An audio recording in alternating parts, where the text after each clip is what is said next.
Single dad teacher tutored a failing student for free. Her mom turned out to be his new boss.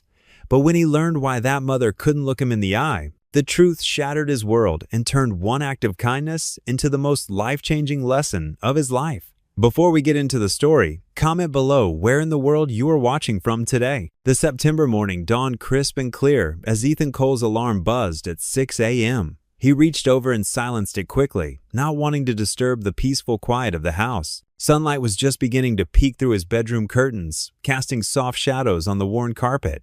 Ethan sat up slowly, running a hand through his graying hair. His joints protested slightly as he stood. Teaching meant long hours on his feet, and at 45, he felt every minute of it. But there was no time to dwell on that. Liam needed breakfast, and they both needed packed lunches. In the kitchen, Ethan moved with practiced efficiency. He pulled out bread, peanut butter, and jelly, assembling sandwiches with careful attention. Liam liked his crust cut off, just like his mother used to do. The thought brought a familiar ache to Ethan's chest, but he pushed it aside, focusing instead on adding apple slices and granola bars to each lunch bag. "Liam," he called up the stairs. "Time to get up, buddy." The sound of shuffling feet and a sleepy groan filtered down from above. Ethan smiled, remembering how he'd been just as reluctant to face early mornings at that age. He turned to the stove, cracking eggs into a pan while toast browned nearby. 10 minutes later, Liam appeared in the kitchen, his dark hair sticking up in all directions. "Morning, Dad," he mumbled, sliding into his usual chair at the small kitchen table. "Morning, champ." Ethan placed a plate of scrambled eggs and toast in front of his son. "Sleep okay?" Liam nodded, already digging into his breakfast. Ethan watched him for a moment, his heart full. Even on the hardest days, this boy made everything worthwhile. They finished breakfast together, and soon Ethan was ushering Liam into their aging Honda Civic. The drive to Oak Ridge Elementary was short, filled with Liam's chatter about his upcoming science project and the new Pokemon cards his friend Tommy had traded him. "Have a great day," Ethan said as Liam hopped out of the car. "Remember, Mrs. Martinez is picking you up for after-school care today." "I know, Dad." Liam waved before disappearing into the stream of students flooding through the school's front doors. The drive to Lincoln High School gave Ethan time to mentally prepare for his day. He'd been teaching sophomore English for 15 years now, and while he loved his job, some days were more challenging than others. His first period class filed in just as the bell rang. 25 sophomores, most still half asleep, slumped into their desks. As Ethan began discussing their current novel, To Kill a Mockingbird, he noticed Liana Green in the back row. Her dark hair fell forward, obscuring her face as she stared down at her desk, pinned motionless on her blank notebook page. It wasn't the first time he'd noticed her disconnection. Over the past few weeks, Liana had grown increasingly withdrawn. Her last 2 assignments had been incomplete, and she rarely participated in class discussions anymore. "So, what do you think Scout learns about prejudice in this chapter?" Ethan asked the class, walking slowly between the rows of desks. Several hands shot up, but Liana remained still, her shoulders hunched as if trying to make herself invisible. Throughout the lesson, Ethan kept glancing back at her, concern growing. When the bell rang and students began packing up, he made his decision. "Liana?" he called softly. "Could you stay for a moment?" She hesitated, clutching her books to her chest like a shield. The other students filtered out, leaving them alone in the classroom. "Is everything okay?" Ethan asked, keeping his voice gentle. "I've noticed you seem distracted lately." Liana shifted uncomfortably, her eyes fixed on the floor. "I'm fine, Mr. Cole. Your last few assignments have been incomplete," he continued carefully. "That's not like you. You've always been one of my strongest writers." She shrugged, still not meeting his gaze. "I've just been busy. If you're having trouble with the material, or if there's something else going on." Ethan paused, trying to find the right words. "I'm here to help, Liana. That's my job." "I said I'm fine," she repeated, her voice barely above a whisper. "Can I go now? I'll be late for my next class." Ethan nodded, watching as she hurried from the room. Something about her demeanor tugged at his heart, a familiar kind of pain he couldn't quite place. The rest of the school day passed in a blur of lessons, meetings, and grading. By the time Ethan picked up Liam from Mrs. Martinez's house and got them both home, evening was settling in. After dinner, Ethan sat at the kitchen table, a stack of essays before him, red pen in hand. He tried to focus on his students' analysis of Scout's character development, but his mind kept wandering back to Liana's troubled expression. Liam sat across from him, working on his math homework. The kitchen was quiet except for the scratch of pencil on paper and the gentle hum of the refrigerator. "Dad?" Liam's voice broke the silence. "Hmm?" Ethan looked up from his grading. "Are you lonely?" The question caught Ethan off guard. He looked at his son, really looked at him, and saw the concern in those young eyes that were so like his mother's. A faint smile crossed Ethan's face. "I've got you, kiddo." But as he turned to gaze out the kitchen window, where darkness was settling over their small backyard, Ethan felt the weight of all the things he couldn't say, the empty spaces in their lives, the questions he couldn't answer, the worry that somehow, despite his best efforts, it wasn't enough. He wasn't enough. Lost in thought, he watched as a few early stars began to appear in the darkening sky, twinkling with a distant, unreachable light. The final bell rang through the halls of Franklin High School, setting off the usual chaos of scraping chairs and rushing footsteps. Ethan Cole stood at his desk, methodically gathering worksheets and placing them in his worn leather messenger bag. Afternoon sunlight streamed through the classroom windows, catching dust motes that danced in the golden beams. He glanced at the empty desks, still arranged in their neat rows. Paper airplanes and forgotten pencils littered the floor, the typical aftermath of a long school day. The classroom clock ticked steadily above the whiteboard, marking time in the growing quiet. Movement at the doorway caught his attention. Liana Green stood there, her slim frame nearly hidden behind the doorframe. Her dark hair fell forward, partially obscuring her face, and her fingers nervously played with the strap of her backpack. She took a hesitant step into the room, then stopped. "Mr. Cole?" Her voice was barely above a whisper. Ethan looked up from his bag, offering a gentle smile. "Yes, Liana? What can I help you with?" She shifted her weight from one foot to the other, her worn sneakers scuffing against the linoleum floor. "I was wondering."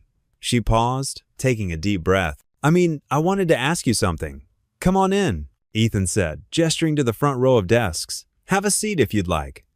Liana moved forward slowly, perching on the edge of a desk rather than sitting properly in it. Her shoulders hunched forward slightly, as if she were trying to make herself smaller. The afternoon light caught the slight tremor in her hands as she clutched her backpack tighter.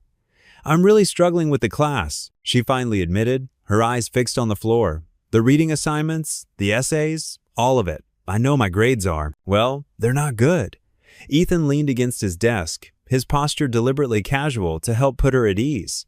"I've noticed you're having some difficulties, yes, but I also see potential in your work, Liana. When you do participate, your insights are quite thoughtful." A flash of surprise crossed her face, and she glanced up briefly before looking down again. That's kind of why I'm here." She took another deep breath. "I was wondering if you would consider tutoring me after school?" The request hung in the air between them. Ethan watched as Liana's fingers twisted the fabric of her backpack strap, her knuckles white with tension. "I know I can't pay you," she rushed to add, her words tumbling out faster now. "My mom, we don't have much extra money right now, but I really want to try. I need to bring my grades up, and her voice cracked slightly. "I just need some help." The desperation in her voice struck a chord in Ethan's heart. He thought of Maya, his late wife, and how she used to spend hours after school working with struggling students. She had believed so firmly in never turning away a child who wanted to learn. "The library," Ethan said after a moment. "The public library downtown would be a good place to meet. It's quiet, and they have study rooms we can use." He reached for his planner on the desk. "Would Wednesday afternoons work for you?" Liana's head snapped up, her eyes wide with disbelief. "Really? You'll help me?" "Of course," Ethan replied, his voice warm. "That's what teachers are for, Liana. We want to help you succeed." "Wednesday afternoons would be perfect," she said quickly, as if afraid he might change his mind. "I can take the bus there right after school. How about we start tomorrow, say 3:30? Ethan wrote the appointment in his planner, then tore off a small piece of paper to write down the information for her. "We can meet in the main reading room and find a quiet spot to work." Liana stood up, accepting the paper with trembling fingers. "Thank you, Mr. Cole. Thank you so much." For the first time since she'd entered the room, she smiled, a small, tentative thing, but genuine. "You're very welcome. Just bring your textbook and any assignments you're working on, and we'll start there." She nodded eagerly, clutching the paper to her chest as if it were something precious. "I will. I'll be there." She backed toward the door, still smiling. "Thank you again." Ethan watched as she hurried out, her footsteps echoing in the empty hallway. He finished packing his bag, turned off the classroom lights, and locked the door behind him. The drive home was quiet, just the soft hum of his car's engine and the familiar streets passing by. At a red light, Ethan's thoughts drifted to Maya. She would have known exactly what to do with a student like Liana, how to draw her out of her shell, how to build her confidence. Maya had always had a gift for reaching the kids who needed it most. "You'd have told me to say yes," he said softly into the empty car, a sad smile touching his lips. The light turned green, and he continued his drive home, while memories of Maya's kindness kept him company. The town library stood like a weathered sentinel, its red brick walls warmed by the afternoon sun. Ethan arrived 20 minutes early, parking his truck in the nearly empty lot. He chose a quiet study table near the tall windows, where natural light spilled across the wooden surface. His copy of To Kill a Mockingbird lay before him, its spine cracked and pages dog-eared from years of use in his classroom. He checked his watch again, 3:45 p.m. Pulling out his lesson notes, he remembered how his late wife Sarah used to tutor struggling students. She had a way of making them feel safe, valued.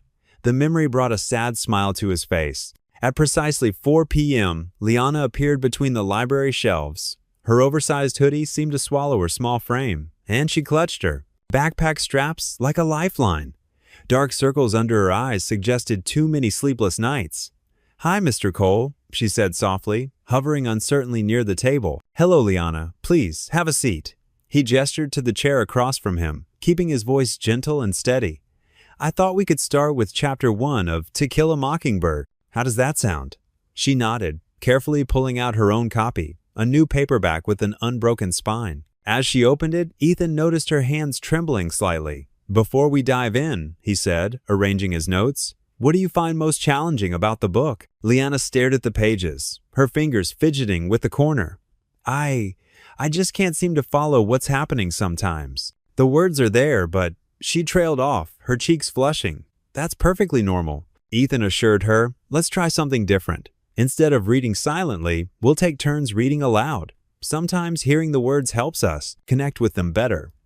For the next half hour, they traded paragraphs. Ethan noticed how Liana's voice grew stronger when Scout described her brother Jim, how she leaned forward slightly during those passages. When they paused to discuss the text, her responses, though quiet, showed surprising insight.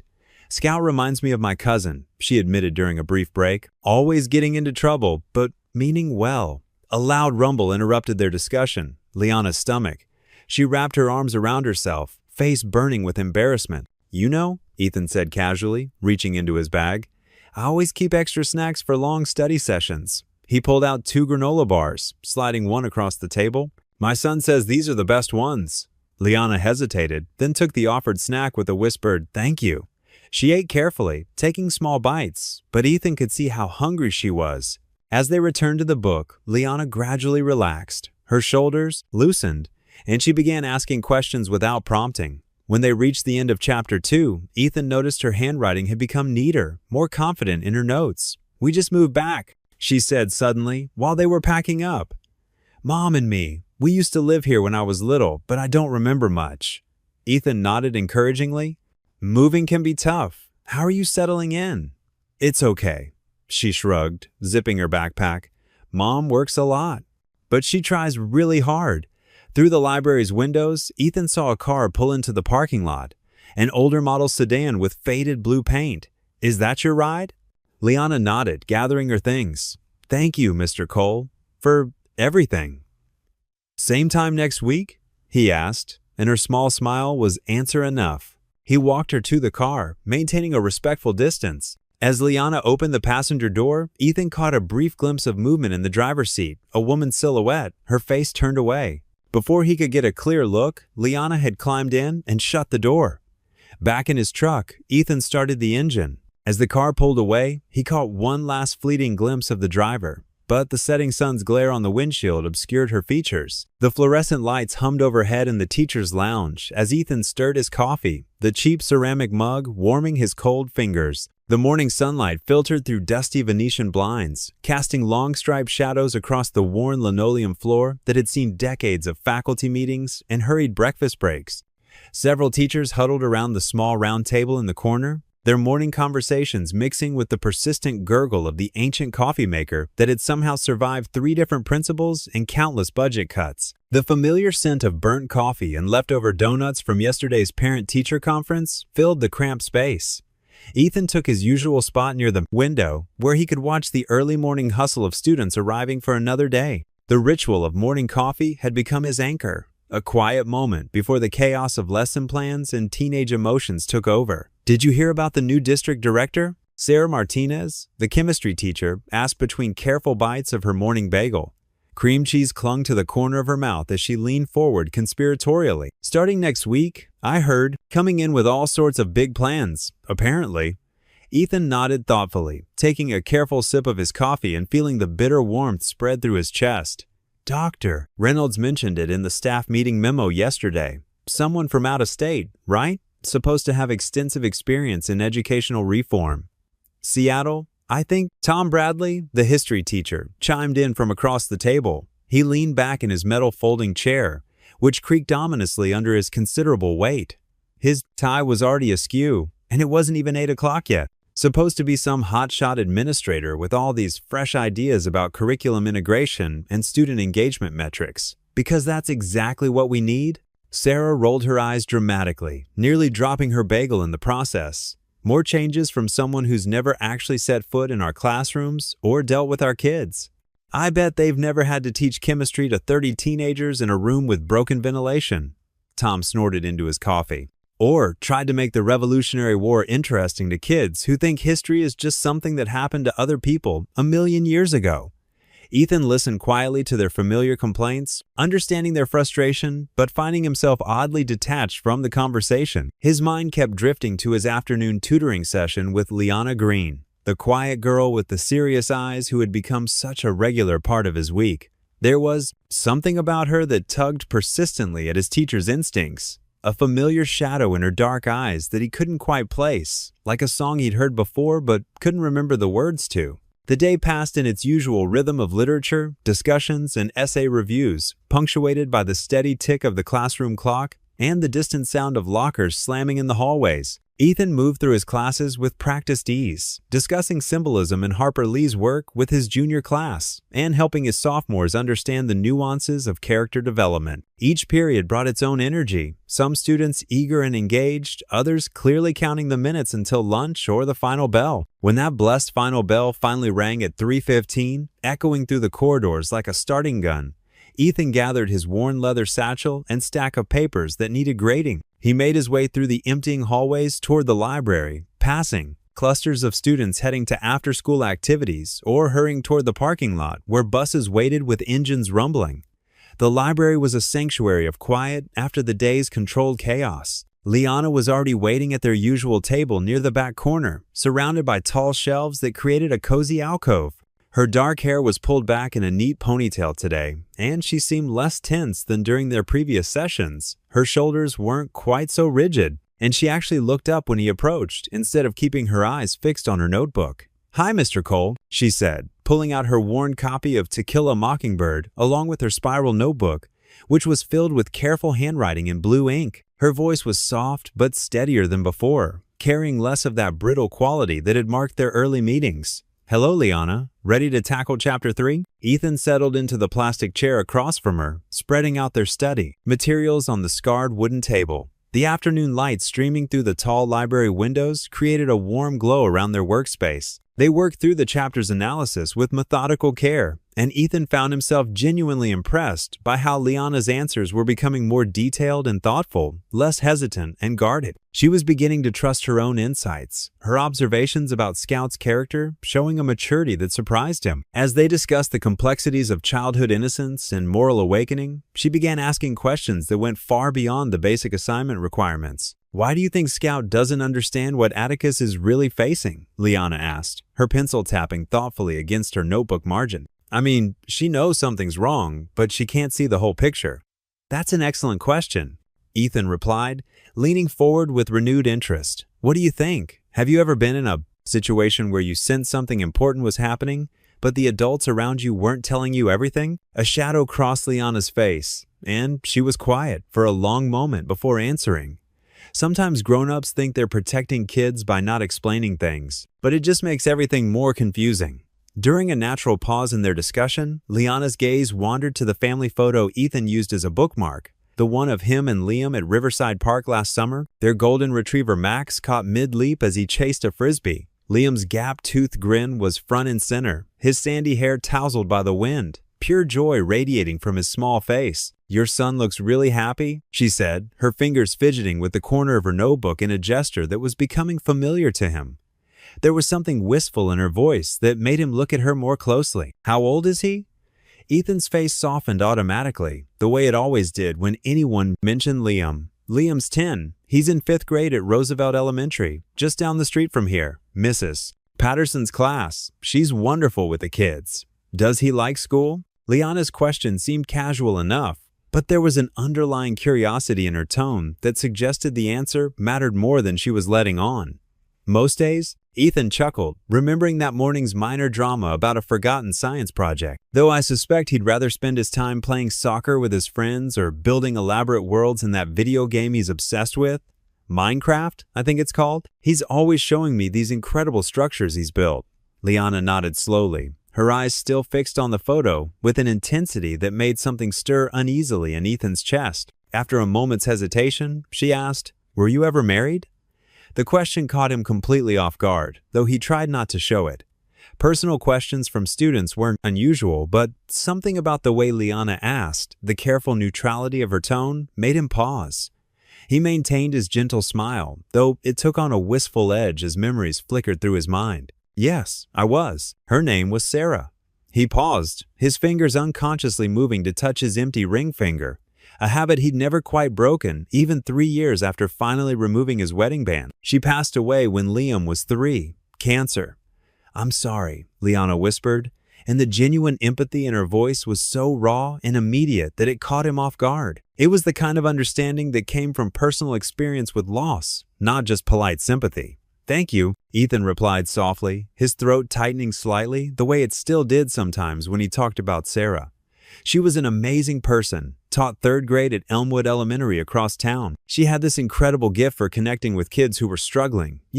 Could always tell when someone needed extra attention or just a kind word at exactly the right moment. The kids adored her. As he spoke, painting the picture of the woman who had been his everything, he noticed Liana's eyes fill with a quiet pain that seemed disproportionate to their conversation. Her shoulders tensed slightly, and she looked down at her book as if the words on the page had suddenly become the most important thing in the world. Her fingers traced the text margins without actually reading, a nervous gesture that spoke of thoughts too big and complicated for a 15-year-old to carry alone. "That must have been really hard," she said, her voice barely audible above the gentle hum of the library's ventilation system. "Losing someone like that, someone so important." "It was," Ethan agreed, studying her face with growing concern. "Still is, sometimes. Grief isn't something you get over. You just learn to carry it differently. But Liam helps me remember all the good things, all the joy Sarah brought into our lives. And teaching, that helps too. There's something healing about helping other people discover their own strength.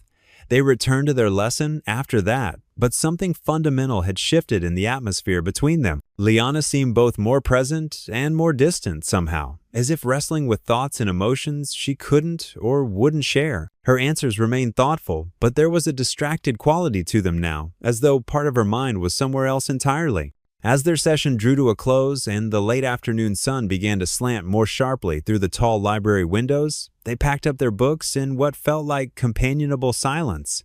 But Ethan sensed undercurrents he couldn't identify, questions hanging in the air that hadn't been asked. Liana shouldered her worn backpack, adjusting the straps with the careful precision of someone buying time.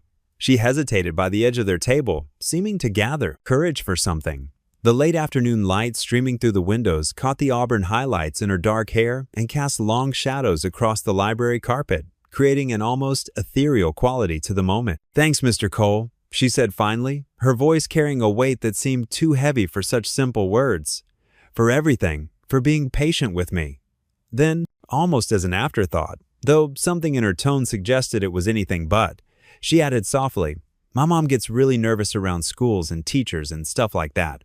She had some bad experiences when she was younger, but I think you used to know her." Maya Green? Before she was green, I mean. The words hit Ethan like a physical blow. Maya. The name echoed in his mind, bringing with it a flood of memories he'd buried so deep he'd almost convinced himself they were from someone else's life. Maya Chin from college, with her infectious laugh and fierce intelligence, her dreams of changing the world through education. Maya, who had disappeared from his life 16 years ago without explanation, leaving only questions and a hole in his heart that Sarah had eventually filled. Before Ethan could process her words fully, before he could form any kind of coherent response, Liana had turned and was walking quickly toward the library exit. Her footsteps echoed softly against the polished floor, growing fainter with each step. He looked up sharply, half rising from his chair, but she was already pushing through the heavy glass doors, leaving him standing alone among the towering shelves with their thousands of stories, her words echoing in his mind like thunder after lightning. Maya Green, Maya Chin, and Liana, with her serious dark eyes and quiet intelligence, her questions about marriage and family, her mother, who got nervous around schools. Ethan sank back into his chair, his hand shaking slightly as the implications began to crash over him like waves against a crumbling seawall. Monday morning arrived with an electric buzz in the hallways of Harrison High. Teachers gathered in small clusters, their voices a mix of curiosity and speculation about the new director of curriculum. The usual morning drowsiness had been replaced by an air of anticipation. Ethan stood at his classroom doorway, greeting students as they filtered in. His worn leather messenger bag sat on his desk, stuffed with essays he'd graded over the weekend. The familiar scent of chalk dust and old books usually brought him comfort, but today the air felt different, heavier somehow. "Did you see her yet, Mr. Cole?" Jessica Thompson asked as she walked in, her backpack slung over one shoulder. "The new director? Mrs. Peterson says she comes from some fancy school in Boston." "Not yet," Ethan replied with a small smile, checking his watch. The morning bell would ring in 5 minutes. He moved to the whiteboard, writing out the day's agenda in his neat handwriting. The squeak of the marker against the smooth surface helped ground him, a familiar routine in the face of change. Behind him, students continued to file in, their chatter filling the room with the usual Monday morning energy. The bell rang, and Ethan turned to face his class. "Good morning, everyone. Let's start with..." The door opened. Time seemed to freeze as Maya Green stepped into his classroom. She wore a navy blazer and pencil skirt, her dark hair shorter than he remembered, but still falling in those familiar waves. Their eyes met, and 20 years vanished in an instant. Maya's professional smile faltered for just a moment, so briefly that anyone else might have missed it. But Ethan saw it. He'd once known every expression that crossed that face. "Good morning," she said, her voice steady and controlled. "I'm Maya Green, your new director of curriculum. I'll be observing classes throughout the week to get a better understanding of our programs." Ethan's throat felt dry. "Welcome to Harrison High, Miss Green." The formality of the words felt strange on his tongue. "We're just starting our unit on Shakespeare's Macbeth." Maya nodded, taking a seat in the back corner of the classroom. She pulled out a tablet, her movements precise and measured, professional, distant. Ethan turned back to the board, grateful for something to focus on. His hands trembled slightly as he wrote out the day's writing prompt. The familiar words of Shakespeare seemed to swim before his eyes. "Today we'll be exploring the theme of ambition," he managed, his teacher's voice taking over on autopilot. "Can anyone recall from our previous discussion how ambition drives Macbeth's actions?" Several hands shot up, but Ethan noticed Liana's eyes darting between him and Maya, a shadow of understanding crossing her face. Of course, she must have known. That's what she'd been trying to tell him. The next 45 minutes passed in a blur. Ethan guided the class discussion, asking questions, encouraging participation, all while acutely aware of Maya's presence. The scratch of her stylus against the tablet screen seemed to echo in his ears. He caught himself stumbling over words he'd taught 100 times before. Each time he turned to write on the board, he could feel Maya's eyes on him, calculating, assessing. Was she thinking about their last conversation, the promises they'd made, the ones they'd broken? When the bell finally rang, students gathered their things and filed out. Maya stood, straightening her blazer. "Thank you for allowing me to observe, Mr. Cole," she said, her professional mask firmly in place. "Your students seem very engaged." "Thank you, Miss Green." He cleared his throat. "I hope you found the class informative." A heavy pause hung between them, weighted with 2 decades of unspoken words. Maya's fingers tightened around her tablet. "It was good to see you, Ethan," she said quietly. then turned and walked out of the classroom before he could respond. Ethan sat heavily in his chair, letting out a long breath. The empty classroom felt too large, too quiet. His next class wouldn't arrive for 15 minutes, and he was grateful for the reprieve. The rest of the day passed in a fog. He taught his classes, met with students, attended a department meeting, all while feeling slightly disconnected, as if watching himself from a distance. Maya's presence in the school building felt like a constant pressure on his chest, even when she wasn't in sight. That evening, after putting Liam to bed, Ethan found himself pulling out an old shoebox from the back of his closet.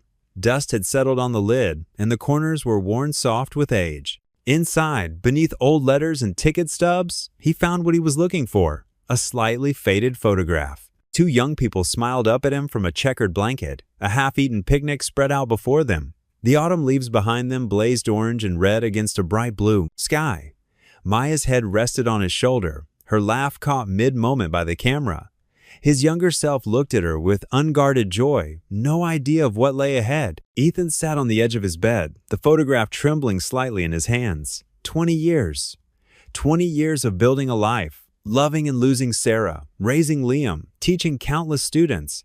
And now here was Maya, walking back into his classroom as if stepping out of his memories. The silence of the house pressed in around him as questions he'd thought long buried rose to the surface. Why had she really left? What had happened to her dreams of becoming a writer? And why had she come back now, of all times? He sat there for a long time, the old photograph in his hands, while the night grew deeper around him. The September sunlight slanted through the library's tall windows, casting long shadows across the wooden tables.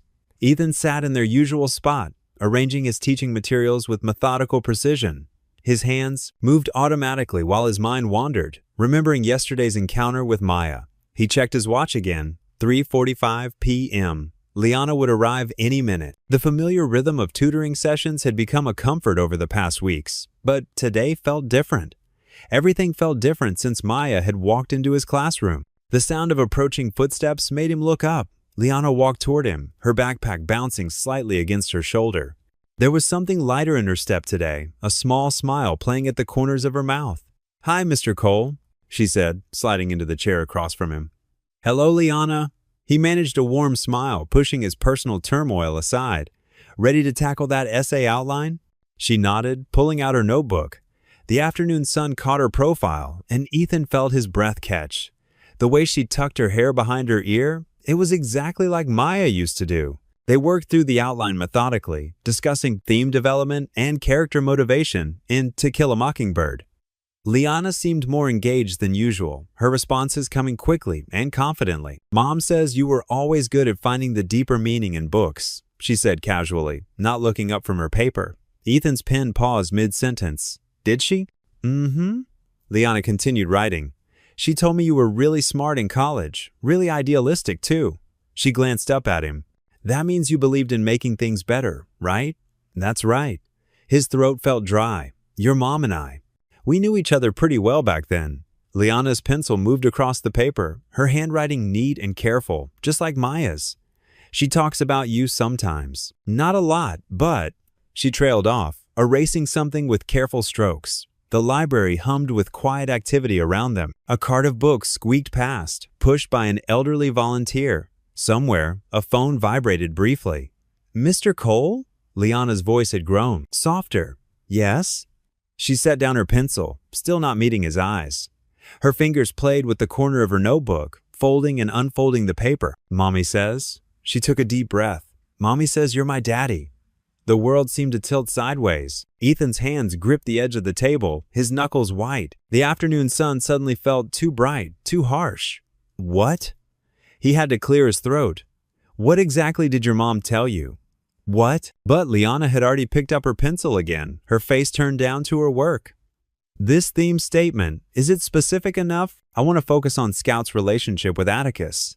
Ethan's mind raced. 15 years. Liana was 15. The timing. Maya had left in their senior year of college, just disappeared one day with only a brief note saying she needed space. He'd tried to find her, but she'd changed her number, and her family wouldn't tell him anything. "Liana," he said gently, "we should talk about what you just said. The theme statement?" Her voice wavered slightly. No, about what your mom told you. She shook her head, her hair falling forward to hide her face. I shouldn't have said anything. Can we just work on the essay? Ethan watched her, saw the tension in her shoulders, the way her hand trembled slightly as she wrote. She was scared, he realized, just as scared as he was. Of course, he said softly. Let's look at that theme statement. They continued working, but everything had changed. Every movement, every word seemed to carry new weight. Ethan noticed things he'd somehow missed before. The shape of her nose, the determined set of her jaw when she concentrated. How had he not seen it? The session ended at its usual time. Liana packed up quickly, her movements jerky and uncertain. Same time Thursday? She asked, not quite meeting his eyes. Yes, he managed. Same time Thursday. She nodded and hurried away, leaving Ethan sitting alone at the table, surrounded by half-graded papers and the weight of revelation. The drive home passed in a blur. He helped Liam with homework, made dinner, went through their evening routine, but his mind kept circling back to Liana's words, to Maya's sudden reappearance, to all the years that had slipped away. Later, after Liam was asleep, Ethan lay in bed, staring at the ceiling. The house creaked and settled around him. Moonlight filtered through the curtains, casting strange shadows on the walls. His thoughts wouldn't quiet. A daughter. He had a daughter. Every interaction with Liana played through his mind in new context. Her quiet determination, her love of books, the way she'd asked about his life, about his marriage to Sarah, about Liam. Had she been trying to understand her own story all along? And Maya, how could she have kept this from him? 15 years of birthdays, first days of school, scraped knees and bedtime stories, all those moments he should have been there for, gone forever.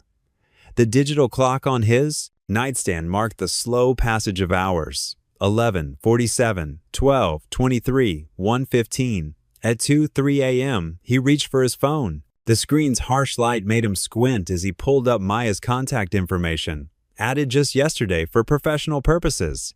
His thumb hovered over the keyboard. Finally, he typed 5 simple words. We need to talk. Tomorrow, after school. He pressed send before he could second-guess himself. The message whooshed away into the darkness, and Ethan lay back, his heart pounding. There would be no more sleep tonight. The afternoon sun cast long shadows across the empty school parking lot. Ethan leaned against his truck, arms crossed, watching the last few cars leave. His heart pounded against his ribs as he waited. The revelation from yesterday's tutoring session echoed in his mind. Mommy says you're my daddy. Maya's silver sedan pulled into the lot, parking several spaces away. She stepped out, clutching her leather portfolio like a shield. Her heels clicked against the asphalt as she approached, her professional demeanor firmly in place despite the slight tremor in her hands. We should talk somewhere private, she said, gesturing to a secluded corner near the old oak tree. Ethan followed her, maintaining a careful distance. The familiar scent of her perfume brought back a flood of memories he'd spent years trying to forget. When they reached the shade of the oak, he turned to face her. Is it true? His voice was barely above a whisper. Is Liana my daughter? Maya's composed facade cracked. She looked down at her hands, twisting her fingers together. Yes, she said softly. She is. The word hit Ethan like a physical blow. He stumbled back a step, bracing himself against the rough bark of the tree. 15 years, he managed. You kept this from me for 15 years? I was scared, Ethan. Maya's voice shook. We were so young. You had such big dreams, teaching, writing, changing lives. I couldn't bear to be the one who held you back. Hold me back? Anger flared in his chest, hot and sharp. That wasn't your choice to make, Maya. That was my child too. My daughter. I know that now. Tears welled in her eyes. I made a terrible mistake. I was 19, pregnant, and terrified. My parents were pushing me to focus on my career, and I convinced myself I was doing what was best for everyone. Ethan ran his hands through his hair, pacing in tight circles. Best for everyone? I lost 15 years with my daughter. 15 years of birthdays, first days of school, scraped knees, and bedtime stories. How was that best for anyone? I'm sorry, Maya whispered. I wanted to tell you so many times, but the longer I waited, the harder it became. And then I heard about your wife, how happy you were. Don't. Ethan's voice was sharp. Don't bring Sarah into this. She would have loved Liana. She would have been an amazing stepmother. His throat tightened. And now she's gone, and I find out I had a daughter all along? Maya wiped her eyes, smearing her mascara. Liana started asking questions about her father when she was little. I told her small things at first, that you were kind, smart, that you loved books. As she got older, she wanted to know more. When this job opened up, and I saw your name on the faculty list, she took a shaky breath. Maybe part of me wanted her to meet you, even if I wasn't brave enough to tell you myself. Ethan stared at her, seeing fragments of Liana in her features, the shape of her eyes, the curve of her chin. How had he not noticed before? She has my nose, he said numbly, and she holds her pencil the same way I do, all this time. She's so much like you, Maya said softly. The way she loses herself in books, how she cares about everyone's feelings. She even has your terrible handwriting. The comment, which might have once made them both laugh, now felt like another knife to his heart. All these small details about his daughter, discoveries he should have made years ago, stolen from him. I can't. Ethan's voice cracked. I can't do this right now. He turned away, his vision blurring. 15 years, Maya. You took 15 years? I can never get back. Ethan, please. But he was already walking away, his footsteps heavy on the asphalt. He couldn't bear to hear any more explanations or apologies. The weight of all those lost years pressed down on him, making it hard to breathe. The drive home passed in a blur. His hands gripped the steering wheel so tightly his knuckles turned white, and he had to pull over once when tears made it impossible to see the road. By the time he pulled into his driveway, the sun was setting, painting the sky in shades of orange and pink that seemed mockingly cheerful. The front door burst open before he reached it. Liam bounded out, waving a piece of paper. Dad, Dad, look what I drew in art class today. Ethan caught his son in his arms, lifting him off his feet in a fierce hug. He buried his face in Liam's hair, breathing in the familiar scent of children's shampoo and crayon wax. Dad? Liam's voice was muffled against his shoulder. You're squishing me. Sorry, buddy. Ethan loosened his grip but didn't let go. He could feel tears threatening again and blinked them back. What did you draw for me? Liam pulled back enough to hold up his artwork, a colorful family portrait done in markers. It's us. See? That's you, and that's me. And I even drew Mom as an angel in the sky watching over us.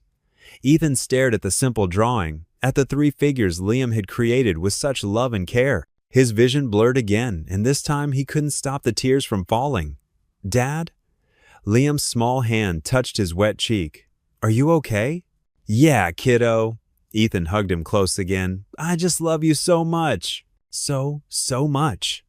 They stood there in the fading light, father and son holding each other, while the weight of truth and loss settled around them like autumn leaves. The morning bell rang through the hallways of Jefferson High, but Ethan Cole barely heard it. He sat at his desk, staring at the empty classroom before him. His first period students wouldn't arrive for another 15 minutes, and he was grateful for the silence. The events of yesterday still churned in his stomach like bad coffee. He'd barely slept. Every time he closed his eyes, he saw Maya's face, heard her confession, and felt the weight of 17 lost years pressing down on his chest. The thought of seeing her in the hallways today made him feel sick. A knock on his classroom door startled him. For a terrible moment, he thought it might be Maya, but instead, Marvin Reynolds' broad frame filled the doorway. The history teacher's weathered face wore its usual expression of calm concern. You look like hell, Cole, Marvin said, stepping inside and closing the door. Ethan managed a weak smile. Thanks for noticing. Saw you bolt out of here yesterday like the building was on fire. Marvin pulled up a student chair, the metal scraping against the floor. Want to talk about it? Ethan rubbed his temples. Not really. Too bad. Marvin sat down, his knees almost touching his chest in the small chair. Because you're going to. The first bell rang, warning students to head to class. Ethan glanced at his watch. I've got students coming. Then give me the short version. Ethan took a deep breath. The words felt strange coming out of his mouth. I have a daughter. Marvin's eyebrows shot up. Come again? Liana Green, my student. The one I've been tutoring. Ethan's voice cracked slightly. She's mine.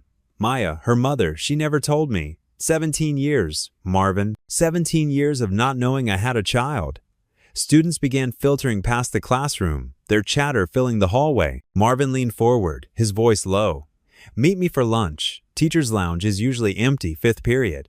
Throughout his morning classes, Ethan went through the motions. He lectured about symbolism in The Great Gatsby, but his mind kept drifting to Liana's empty seat in 3rd period.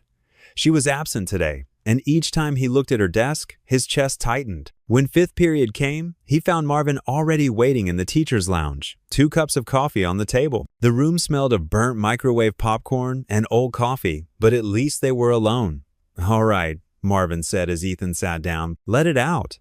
The whole story spilled from Ethan in a rush meeting Maya in college, their relationship, her disappearance, and now this impossible revelation. "I can't even look at her, Marvin. Every time I see Maya in the halls, I want to scream." "And what about the girl?" Marvin asked quietly. Ethan stared into his coffee. "I have tutoring with her this afternoon, but—" He shook his head. "I can't face her either. Not yet." "Can't face her?" Marvin's voice took on an edge Ethan rarely heard. "The same girl who's been waiting for a father her whole life?" "It's not that simple." "Actually, it is." Marvin leaned forward, his eyes hard. "Listen, when I was in Afghanistan, I saw kids who'd lost everything. Parents, homes, hope, everything. And you know what they needed most? Someone to show up for them. Just show up." "This is different," Ethan protested. "You're right. This is your daughter." Marvin's voice softened. "Look, you have every right to be angry with Maya. Hell, I'd be furious. But that girl? She's innocent in all this. And right now, she's probably sitting in that library, wondering if her father cares enough to show up." The words hit Ethan like a physical blow. He glanced at the clock. 3:45? Their tutoring session had started 15 minutes ago. "I get it," Marvin continued. "You're hurt. But you're also the guy who stayed late every day last semester to help Tommy Martinez with his reading when everyone else had given up on him. You're the teacher who brings extra lunches for kids who forget theirs. You show up, Ethan. It's what you do." Ethan's throat felt tight. "I don't know how to be her father." "Then start by being her teacher." Marvin stood up, gathering his empty coffee cup. "The rest will come." The afternoon dragged by in a blur of self-recrimination and doubt. When the final bell rang, Ethan sat at his desk, Marvin's words echoing in his mind. The sun was already low in the sky when he finally grabbed his keys and headed for his truck. The library was due to close in 10 minutes when he pulled into the parking lot. Through the large windows, he could see most of the tables were empty, chairs neatly pushed in. But there, in the far corner where they usually met, sat a solitary figure, Liana hunched over a book, her dark hair falling forward to hide her face. Even from here, Ethan could see the tension in her shoulders, the way she kept glancing at the door, waiting, still waiting, after almost 3 hours. His feet felt heavy as he walked through the library doors. The librarian looked up from her desk, about to announce closing time, but something in his expression made her pause. Liana didn't look up as he approached, though he knew she heard his footsteps. When he reached their table, he saw she was staring at the same page of To Kill a Mockingbird they'd discussed in their last session. "I'm sorry," he said softly. She didn't move for a long moment. When she finally looked up, her eyes were red-rimmed but dry. "I thought maybe you didn't want to be my teacher anymore. Because of everything." "No, that's not." Ethan's voice caught. He pulled out the chair next to her and sat down. "I was scared and angry, but not at you. Never at you. Mom said you might need time. Your mom was right about that, but she was wrong about something else." Ethan took a deep breath. "She was wrong to keep us apart for so long. And I was wrong today, letting my anger make me miss this." He gestured to their usual study space. "Make me miss you." Liana's lower lip trembled slightly. "I've missed you my whole life. I just didn't know it until now." The words broke something in Ethan's chest. Without thinking, he opened his arms, and Liana fell into them. She felt small and fragile against him, her shoulders shaking with silent sobs. He held her close, his own tears falling into her hair. 17 years of absence compressed into this one moment of connection. "I'm here now," he whispered. "I'm here." The autumn breeze rustled through the maple trees at Henderson Park, scattering red and golden leaves across the worn wooden bench where Ethan Cole sat waiting. His fingers drummed against his knee as he watched parents pushing strollers and children chasing each other across the playground. The afternoon sun cast long shadows across the grass, and the air carried the crisp scent of approaching evening. Maya appeared from the parking lot, her professional attire replaced by jeans and a simple sweater. She walked slowly, arms crossed, her shoulders tense. Ethan straightened as she approached, his jaw tight, but his eyes tired. "Thank you for meeting me," Maya said quietly, settling on the far end of the bench. "We need to figure this out," Ethan replied, his voice steady despite the storm of emotions beneath. "For Liana's sake." Maya nodded, watching a leaf spiral down between them. I know you're angry. You have every right to be. But Liana, she's sensitive. She picks up on everything. I've noticed. Ethan's expression softened slightly. She reminds me of how I was at that age. Always watching, always thinking. She gets that from you, Maya admitted. A hint of warmth breaking through her careful facade, along with her love of books and that little crease between her eyebrows when she's concentrating. They sat in silence for a moment, the weight of lost years hanging between them. I want to be part of her life, Ethan said finally. But we need to do this right. No drama, no fighting, just quiet steps forward, Maya released. A breath she seemed to have been holding. I agree. She's been through enough moves, enough changes. She needs stability now. I'll keep tutoring her, Ethan continued. It gives us time together that feels natural, and maybe we can build from there. She'd like that. She talks about your sessions all the time. Maya smiled faintly. Yesterday she told me you explain metaphors using superhero movies. Whatever works. Ethan shrugged, but there was pride in his voice. She's smart. She just needs someone to believe in her. A group of kids ran past, their laughter carrying on the wind. Maya watched them, then turned to face Ethan directly. We should keep this between us for now, she suggested. Let Liana set the pace. She already knows, but she might need time to process everything. Ethan nodded slowly. I agree, though I need to tell my son, Liam. He deserves to know he has a sister. Of course, Maya said softly. How do you think he'll take it? He's a good kid, open-hearted. Ethan's expression warmed, thinking about his son. Actually, he and Liana might get along well. They both love drawing. The next afternoon found Ethan back at the library with Liana, their books spread across the familiar wooden table. But something had shifted in the air between them, like a door quietly opening. So, Ethan said, marking a passage in her essay, you've got strong ideas here. You just need to trust your voice more. Liana glanced up at him, tucking a strand of dark hair behind her ear, a gesture so familiar it made his heart ache. What do you mean? Well, look here. He pointed to a paragraph. You're saying something important about the character's choices, but you're kind of hiding behind fancy words. Just tell it straight, like you would if we were talking. She bit her lip, considering. Mom says, I sometimes tried too hard to sound smart. You're already smart, Ethan said gently. You don't need to prove it to anyone. A small smile touched her lips, and she began rewriting the paragraph. Ethan watched her work, seeing echoes of himself in her focused expression. You know, he said carefully, when I was your age, I used to write stories all the time, filled up whole notebooks. Really? Liana looked up, interested. What kind of stories? Oh, all kinds. Adventures, mysteries. He chuckled, mostly about lonely heroes finding their way home. Something flickered in Liana's eyes, and she studied her paper intently. I write sometimes too. Just small things. I'd love to read them sometime, Ethan said softly. If you want to share. She nodded, still not looking up, but her shoulders relaxed slightly. They worked through the rest of the session, Ethan slipping in small encouragements between grammar corrections and plot discussions. When they finished, Liana packed her bag slowly, as if reluctant to leave. Mr. Cole? She said hesitantly. Thanks for coming back yesterday. When you weren't here, I thought maybe. Hey, he interrupted gently. I'm not going anywhere, okay? You can count on that. She gave him a quick, shy smile before hurrying out to where Maya waited in the car. That evening, Ethan sat with Liam at their kitchen table, pizza boxes pushed aside. His son was coloring, humming quietly to himself. Buddy, Ethan said, can we talk about something important?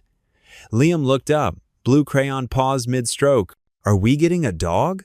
Ethan laughed, despite his nerves. No, not a dog, actually. It's about family. Is Aunt Sarah coming to visit? Liam asked hopefully. No, Ethan took a deep breath. You know how some families are different? How Tommy has 2 moms and Maria lives with her grandparents? Liam nodded, watching his father curiously. Well, I just found out that you have a sister. A big sister named Liana. Liam's eyes widened. I do? Where is she? Why didn't we know before? It's complicated, Ethan said carefully. She lives with her mom, and I didn't know about her until very recently. But she's 15, and she's really nice. She likes to draw, just like you. Can I meet her? Liam asked eagerly. Soon, I hope. We're taking things slow right now, making sure everyone feels comfortable. Ethan studied his son's face. How do you feel about all this? Liam considered for a moment, then smiled. I think it's cool. I always wanted a sister. Ethan felt tears prick at his eyes as he pulled his son into a hug. I think your family just got a little bigger, kiddo. The Monday morning hallways buzzed with the usual chatter as Ethan made his way to his classroom. Something felt different though, like tiny pinpricks on the back of his neck. A group of teachers near the staff room fell silent as he passed, their eyes following him with poorly concealed interest. Ethan kept his head high, clutching his worn leather briefcase closer. Inside his classroom, he arranged the day's handouts with practiced efficiency, trying to shake off the uncomfortable feeling. The familiar space, with its motivational posters and shelves of well-loved books, usually brought him comfort. Today, it felt exposed, like a stage under harsh spotlights. Miss Calloway appeared in his doorway just before first period, her thin frame rigid in her typical charcoal pantsuit. Her lips were pressed into a tight line that Ethan had learned to recognize as trouble brewing. Mr. Cole, do you have a moment? Her voice carried that particular tone of false sweetness that made his stomach tighten. Of course, Patricia. He gestured to one of the student desks. What can I help you with? She remained standing, clipboard pressed against her chest like armor. I couldn't help but notice you've been spending quite a bit of time with Liana Green lately. Ethan kept his face neutral, though his heart picked up speed. Yes, I've been tutoring her in English. She's showing real improvement. Miss Calloway's pen tapped against her clipboard in a steady rhythm. And these sessions are always at the public library? They are. Ethan moved behind his desk, straightening papers that didn't need straightening. It's a proper setting for academic support. I see. Her eyes narrowed slightly. It's just that some of us are concerned about appearances, Ethan. A male teacher spending so much one-on-one time with a female student, even in a public place. Ethan's hand stilled on his desk. He looked up at her, meeting her gaze directly. I appreciate the concern, Patricia, but everything is completely above board. Miss Green, Director Green, is fully aware of the tutoring arrangement. Oh yes, our new director, Miss Calloway's tone sharpened. You two seem familiar with each other. The implication hung in the air like smoke. Ethan took a steady breath, reminding himself to stay professional. Miss Green and I attended the same university. We've known each other professionally for years. How convenient. She made a small note on her clipboard. Well, I just wanted to make sure you're aware of how things might look. Perception is everything in education. Wouldn't you agree? Students began filtering into the classroom, saving Ethan from having to respond. Miss Calloway gave him one last pointed look before clicking her way out the door on her sensible heels. Throughout the day, Ethan noticed the sideways glances, the whispered conversations that stopped when he approached. During lunch, he sat alone in his classroom, grading papers and trying not to think about how quickly rumors could spread in a high school, among both students and staff. Liana was quieter than usual in class that afternoon, keeping her eyes down and barely participating. The sight of her hunched shoulders made something in Ethan's chest ache. He wanted to tell her it would be okay, that they'd figure this out, but he couldn't. Not here, not now. After his last class, Principal Martinez stopped by. Ethan, got a minute? Sure, Tom. Ethan's voice remained steady despite his racing thoughts. Just wanted to check in. The principal leaned against a desk. Miss Calloway raised some concerns about your tutoring arrangement with Liana Green. I understand. Ethan met his eyes. But I can assure you everything is completely professional. Director Green has approved it, and we meet only in public spaces. Principal Martinez nodded slowly. I know you're one of our best, Ethan. Just be careful, okay? Schools run on trust, but also on reputation. That evening, Ethan's grocery cart squeaked under the harsh fluorescent lights of Marshall's Market. He mechanically filled it with the usual items: whole wheat bread, peanut butter, apple juice for Liam's lunches. His mind kept circling back to the day's events, to the whispers and stares. As he rounded the corner into the produce section, he nearly collided with another cart. Maya stood there, dark circles under her eyes, visible even under the unflattering store lighting. Her normally perfect hair was pulled back in a messy ponytail, and her designer blazer had been replaced by a worn sweater. Their eyes met, and in that moment, all the careful distance they'd maintained at school fell away. They both saw the same worry reflected in each other's faces. Worry for their daughter, worry about the growing complications, worry about what tomorrow might bring. Maya opened her mouth as if to speak, then closed it again. Ethan noticed her cart contained comfort foods, Ice cream, chocolate, potato chips, the kind of things someone might buy when they're struggling to cope. He gave her a small nod, acknowledging their shared burden without words. She returned it, her eyes softening for just a moment before she turned her cart down another aisle, leaving Ethan alone among the stacks of fresh vegetables and fruit. The weight of their secret felt heavier than ever as he watched her go. The simple act of grocery shopping had somehow become yet another reminder of how complicated their lives had become. As he mechanically selected apples for Liam's lunches, Ethan couldn't help but wonder how long they could keep walking this tightrope before something had to give. The autumn sunlight streamed through the classroom windows as Ethan wrote poetry of the heart on the whiteboard in his neat handwriting. His 10th grade English students filed in, some dragging their feet, others chatting quietly among themselves. Liana slipped into her usual seat in the third row, her dark hair falling forward to shield her face. Today, Ethan announced, turning to face the class, "We're going to explore how poetry helps us express the deepest truths in our hearts." He picked up a stack of paper from his desk. "Your assignment is to write about something that matters to you, something real, something that moves you." A few groans echoed through the room, but Ethan noticed Liana sit up straighter, her eyes brightening with interest. "Poetry isn't just about rhyming words," he continued, walking between the rows of desks. "It's about capturing feelings that are sometimes too big for ordinary sentences."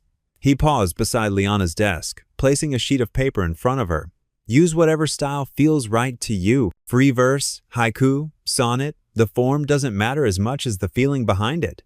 Throughout the class, Ethan watched as his students worked. Some stared at blank pages, others scribbled furiously. Liana remained bent over her desk, her pencil moving steadily across the paper.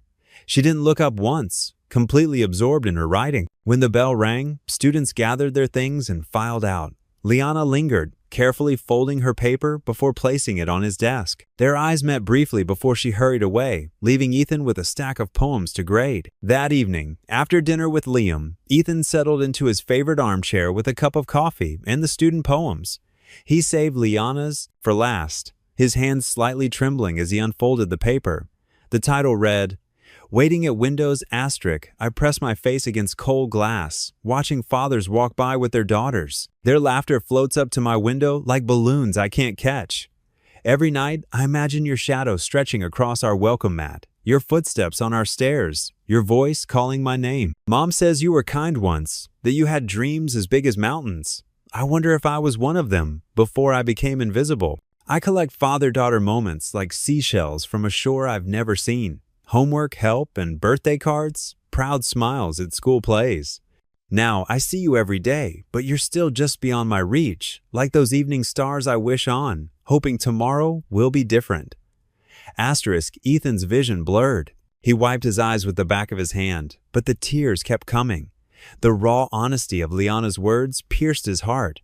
All those years of absence, of not knowing, crashed over him like a wave. He reached for his phone and typed a message to Maya, "Can we talk? It's about Liana's poem." 20 minutes later, they met on a bench outside the local coffee shop. The evening air was cool, and Maya wrapped her arms around herself, looking smaller than usual. "She's always been like this," Maya said softly, after Ethan showed her the poem. "Writing things that break my heart. Since she was little, she'd ask about you, make up stories about where you might be, what you might be doing." She looked down at her hands. Sometimes she'd sit by the window for hours, just watching. I told her you were kind, that you had big dreams. I couldn't bear to tell her I was the one who took her away from those dreams. "All those years," Ethan whispered, his voice rough with emotion. "All those moments we missed." "She used to draw pictures of you," Maya continued. "She'd never seen you, but she'd draw this tall figure holding her hand. She'd tape them to her wall. When she got older, she started writing instead. Poetry, stories, journal entries, all about the father she imagined." They sat in silence for a moment, the weight of lost time hanging between them. Back home, Ethan stood in his kitchen, holding Liana's poem. On the refrigerator, Liam's colorful drawings created a bright mosaic.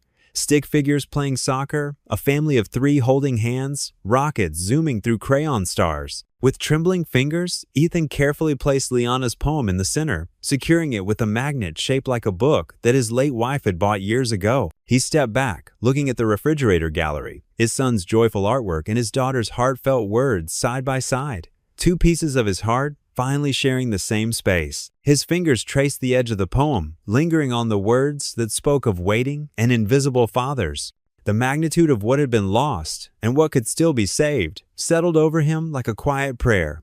The fluorescent lights hummed overhead in the crowded school board meeting room. Metal folding chairs scraped against linoleum as teachers, administrators, and union representatives settled in for what promised to be a contentious evening. Ethan sat near the back, his worn leather messenger bag at his feet, watching Maya stand confidently at the podium. The proposed reading intervention program would benefit our struggling students immensely, Maya explained, her voice steady and professional. She gestured to the charts projected on the screen behind her.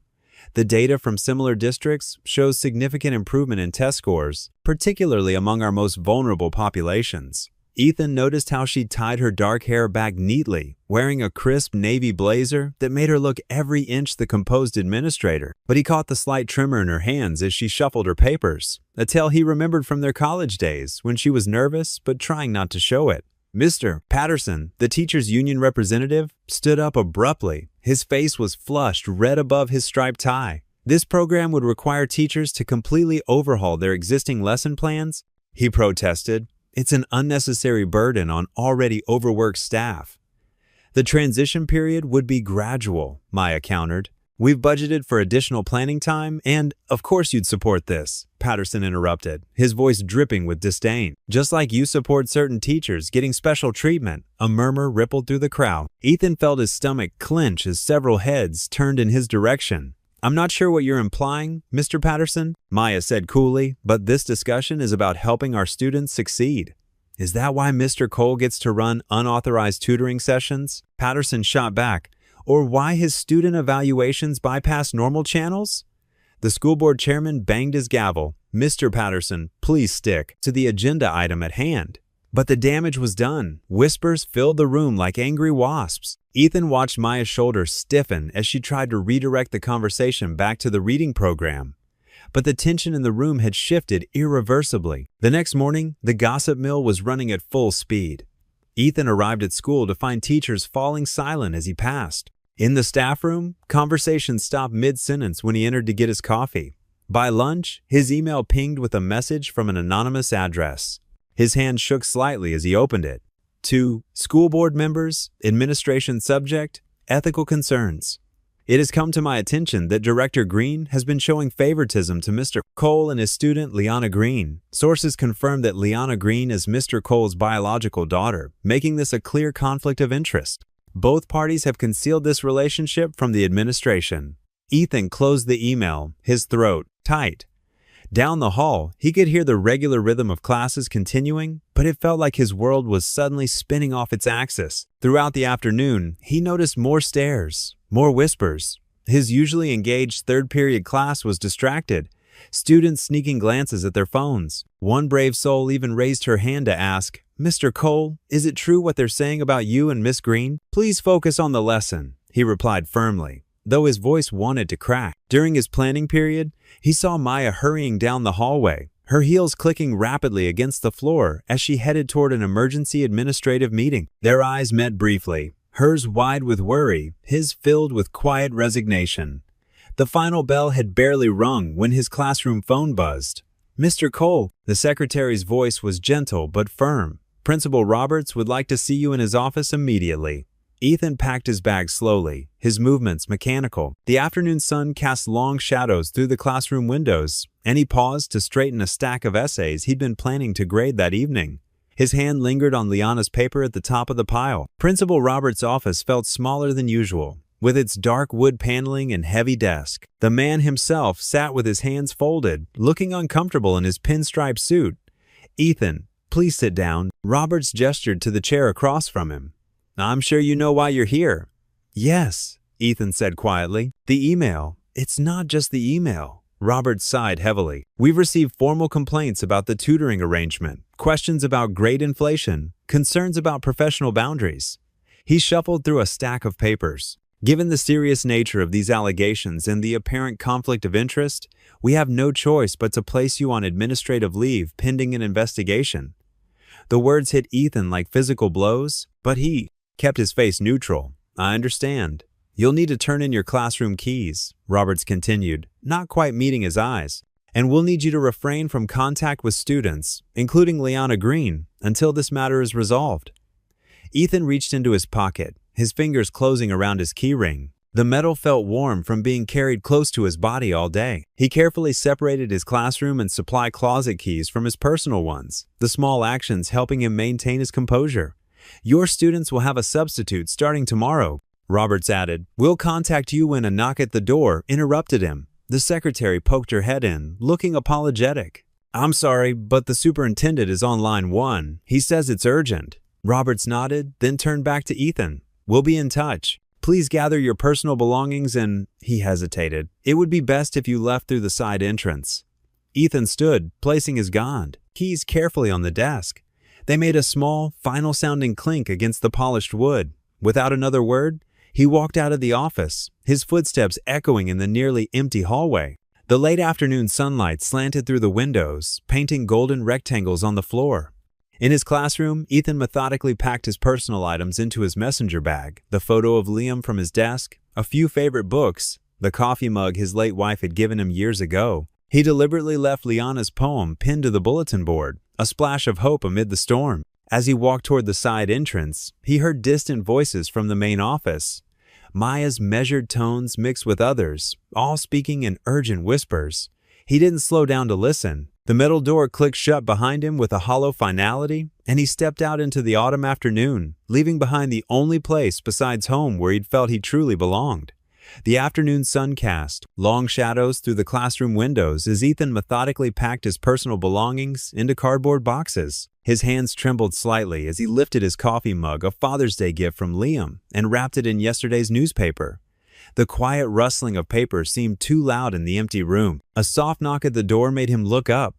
Sarah Martinez, one of his sophomore students, stood in the doorway with worried eyes. Mr. Cole, is it true? Are you really leaving? Ethan managed a gentle smile, though his heart felt heavy. Just temporarily, Sarah. Sometimes grown-ups need to sort things out. More students gathered in the hallway, whispering among themselves. Their concerned faces peered through the doorway like anxious birds. Tommy Chin, usually the class clown, stepped forward with uncharacteristic seriousness. But who's going to teach us about Shakespeare? Miss? Peterson just reads from the textbook. You'll be fine, Ethan assured them, carefully placing his worn copy of To Kill a Mockingbird into the box. Sometimes life gives us unexpected lessons. A commotion in the hallway drew their attention. Liana pushed through the crowd, her face pale and her eyes red-rimmed. She stood in the doorway, clutching her backpack strap so tightly her knuckles were white. This is my fault, she whispered, her voice cracking. I shouldn't have said anything. I shouldn't have... No, Ethan said firmly, crossing the room in quick strides. He stopped just short of reaching for her, painfully aware of the watching students. This isn't your fault, Liana. None of it. She shook her head violently, tears spilling down her cheeks. But if I hadn't told anyone, if I'd just kept quiet... Hey, he said softly, his teacher voice gentle but firm. The truth is never wrong. It's just complicated sometimes. Down the hall, Maya emerged from the administrative offices, her face drawn and tired. She caught sight of the gathering outside Ethan's classroom and quickly approached. The students parted like water around a stone. Liana, she called, her professional mask slipping slightly. Honey, we need to go. Liana turned to her mother, anger flashing through her tears. Are we running away again? Is that your answer to everything? Maya flinched as if struck. Several students shuffled uncomfortably, sensing the weight of private pain in this public moment. Not here, Maya said quietly. Please. Ethan cleared his throat. Everyone, thank you for your concern, but you should head home now. Your parents will be waiting. The students reluctantly dispersed, casting backward glances as they went. Only Liana remained, rooted to the spot, her shoulders shaking with silent sobs. I can't do this again, she whispered. I can't start over somewhere else. Not now. Maya reached for her daughter, but Liana stepped away, closer to Ethan. The movement wasn't lost on any of them. I have a meeting with the board tomorrow morning, Maya said, her voice tight with controlled emotion. They're reviewing my position, given the circumstances. Given that you kept my daughter from me for 15 years? Ethan's words came out sharper than intended, and he immediately regretted them as Liana flinched. Given everything, Maya finished quietly. We might not have a choice about staying. Ethan turned back to his box, picking up his coffee mug again just to have something to do with his hands. So you're running.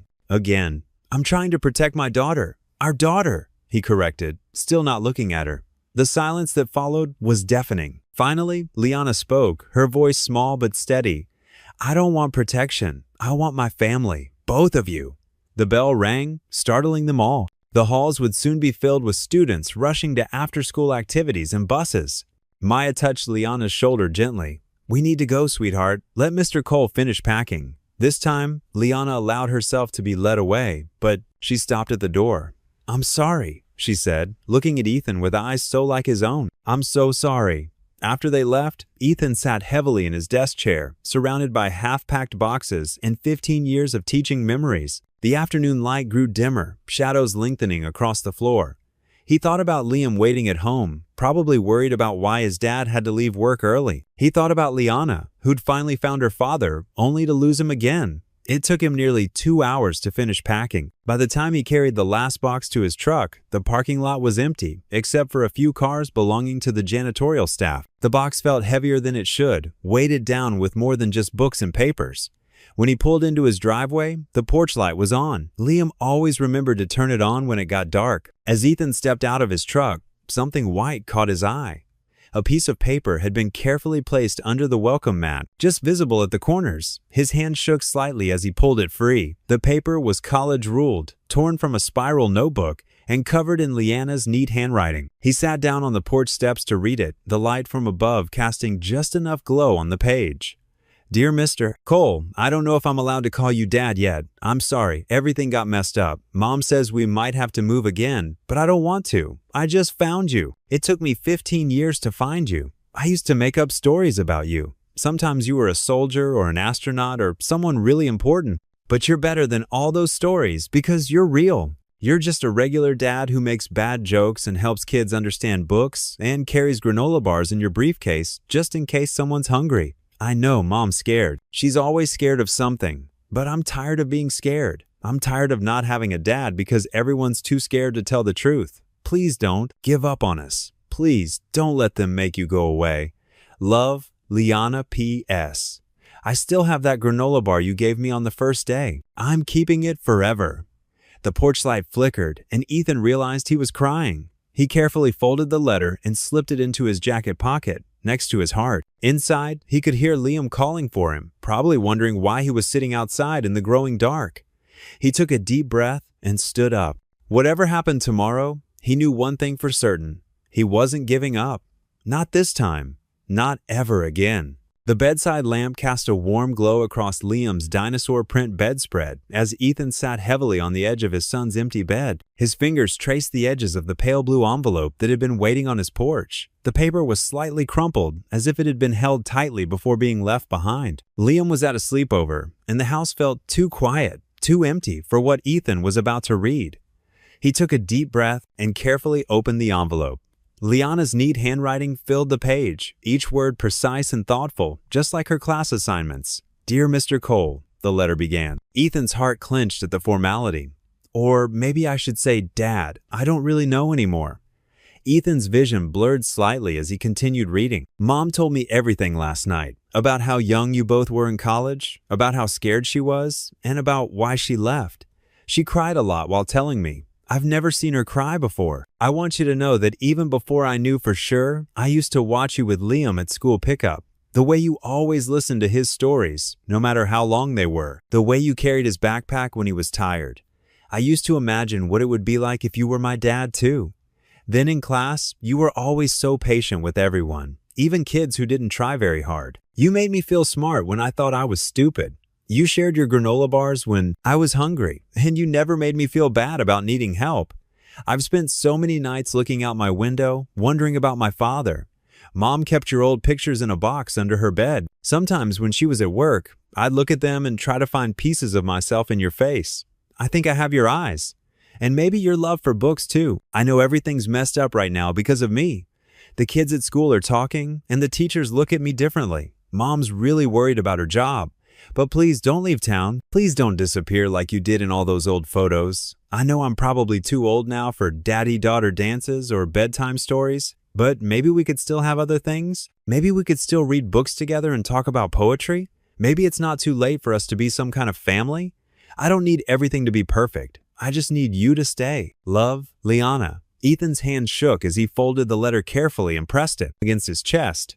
The wall across from him held Liam's artwork, bright crayon drawings of their little family of two, always smiling, always together. But now, looking at those pictures, he saw empty spaces that could be filled. He reached for his phone on the nightstand, his fingers hovering over Maya's contact information. The screen blurred as tears finally spilled over.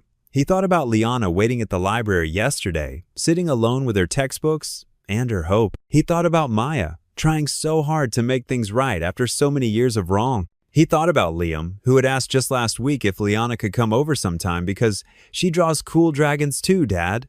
The phone rang 3 times before Maya answered.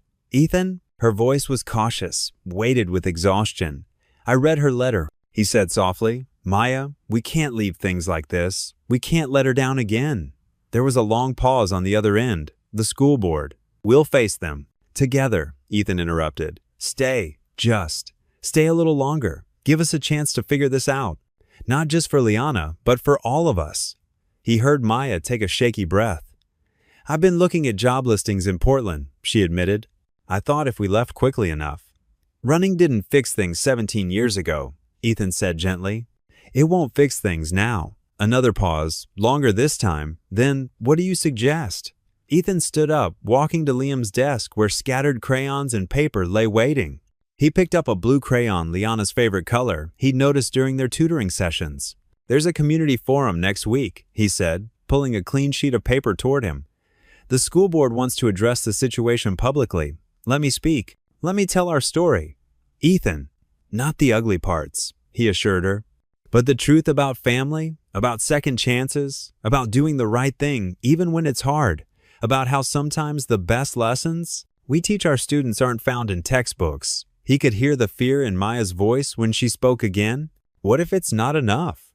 Then at least we tried, Ethan said firmly. At least Liana will know we fought for her, for our family. The word family hung in the air between them, full of possibility and terror and hope. Finally, Maya whispered, okay. After they hung up, Ethan sat at Liam's small desk, the blue crayon replaced with a pen. He began to write, the words coming slowly at first, then faster. Members of the school board, fellow educators, parents, and most importantly, our students. He paused, thinking of Liana's words about finding pieces of herself in his face, about hope and healing, and the chance to fill in the empty spaces in both their lives. Then he continued writing, pouring his heart onto the page, letting the truth light the way forward. The community center's fluorescent lights hummed overhead as people filed into the cramped meeting room. Every metal folding chair squeaked against the linoleum floor as concerned parents, teachers, and community members settled in. The air felt thick with tension and whispered conversations. Ethan stood at the back, his wrinkled speech notes trembling slightly in his hands. His blue tie felt too tight, and he tugged at it nervously. Liam sat in the front row next to Marvin, giving his father an encouraging thumbs up. Maya entered through the side door, looking elegant but tired in her navy blazer. She took a seat near the middle, her face a careful mask of professional composure. Liana slipped in behind her mother, her eyes finding Ethan's across the room. She offered a small, brave smile. The board president called the meeting to order with 3 sharp raps of his gavel. We're here tonight to address recent concerns about, if I may, Ethan interrupted, stepping forward. His voice carried clearly through the packed room. I'd like to speak first. The board president hesitated, then nodded. The floor is yours, Mr. Cole. Ethan walked to the podium, his dress shoes clicking against the floor in the sudden silence. He placed his notes down but didn't look at them. Instead, he lifted his gaze to scan the familiar faces before him. 17 years ago, he began, his voice steady despite his racing heart. I made a promise to my students. I told them that in my classroom, truth matters more than comfort, that facing hard realities takes more courage than hiding from them. He paused, swallowing hard. Tonight, I need to live up to that promise. The room grew still. Even the usual shuffling of papers and squeaking chairs ceased. Yes, Liana Green is my daughter. And no, I didn't know until recently. His eyes found her in the crowd. I missed 16 years of her life. I missed her first steps, her first words, her first day of school. I missed scraped knees and bedtime stories. I missed everything a father should be there for. Mrs. Thompson, a veteran board member in the front row, dabbed at her eyes with a tissue.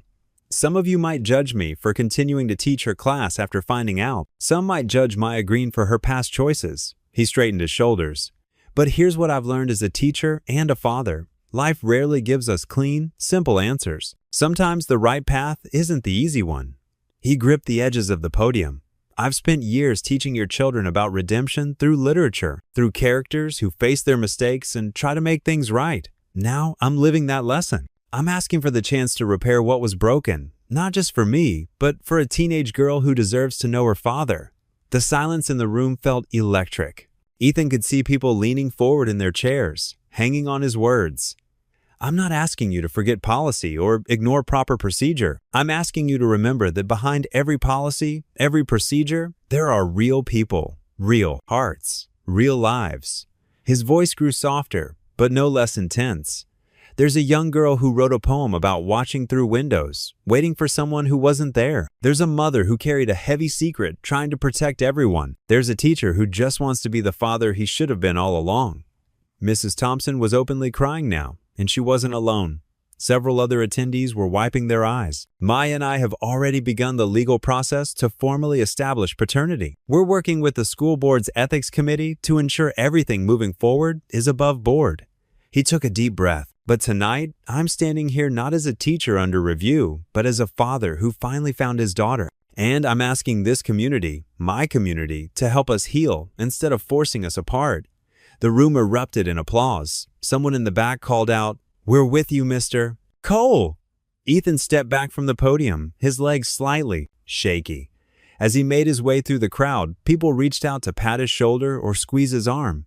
Maya stood waiting at the edge of the gathering, her eyes bright with unshed tears. She reached for his hand and squeezed it gently. The simple gesture spoke volumes about forgiveness, about moving forward, about hope. A woman in a pressed suit approached them, notebook in hand. "Mr. Cole, I'm Sarah Chen from the Valley Tribune. Would you be willing to give us a statement about tonight's events?" Ethan shook his head, his eyes finding Liana as she made her way toward them through the crowd. "No interview," he said quietly. This wasn't for the papers. This was for her. The reporter nodded respectfully and stepped away. Liana reached them then, and for the first time since the truth came out, she didn't hesitate to wrap her arms around Ethan in a tight hug. The surrounding conversations faded away as Ethan held his daughter, feeling the weight of secrets lifting from both their shoulders. The morning sun streamed through the windows of Harrison High School, casting long shadows across empty hallways. Ethan Cole sat in his car, hands gripping the steering wheel, watching early arrivals trickle into the building. His weathered messenger bag lay on the passenger seat, stuffed with the same lesson plans and papers he'd carried for years. Yet today felt different. He took a deep breath, remembering the community forum 2 days ago. The words he'd spoken still echoed in his mind, raw and honest. Now it was time to face what came after truth, the ordinary moments that followed extraordinary revelations. Ethan grabbed his bag and stepped out into the crisp autumn air. As he approached the main entrance, he noticed a few students hurrying inside, casting quick glances his way before disappearing through the doors. His footsteps echoed in the quiet corridor as he made his way to his classroom. The first surprise came before he even reached his door. Colorful construction paper covered nearly every inch of it, creating a patchwork of handwritten messages and drawings. "Welcome back, Mr. Cole," read one sign in bold letters. "We missed you," declared another, decorated with stick figures holding books. "Best teacher ever," proclaimed a third, surrounded by hand-drawn hearts. Ethan's throat tightened as he read message after message. Some were simple, "Glad you're back." Others went deeper, "Thank you for being real with us." He recognized the handwriting of students from all his classes, even some he'd taught in previous years. Inside his classroom, more signs decorated his desk. Someone had arranged his favorite pens in a smiley face pattern. A fresh apple sat beside a stack of cards. Ethan set down his bag and picked up one of the cards, his hand slightly trembling as he read the sincere words from his students.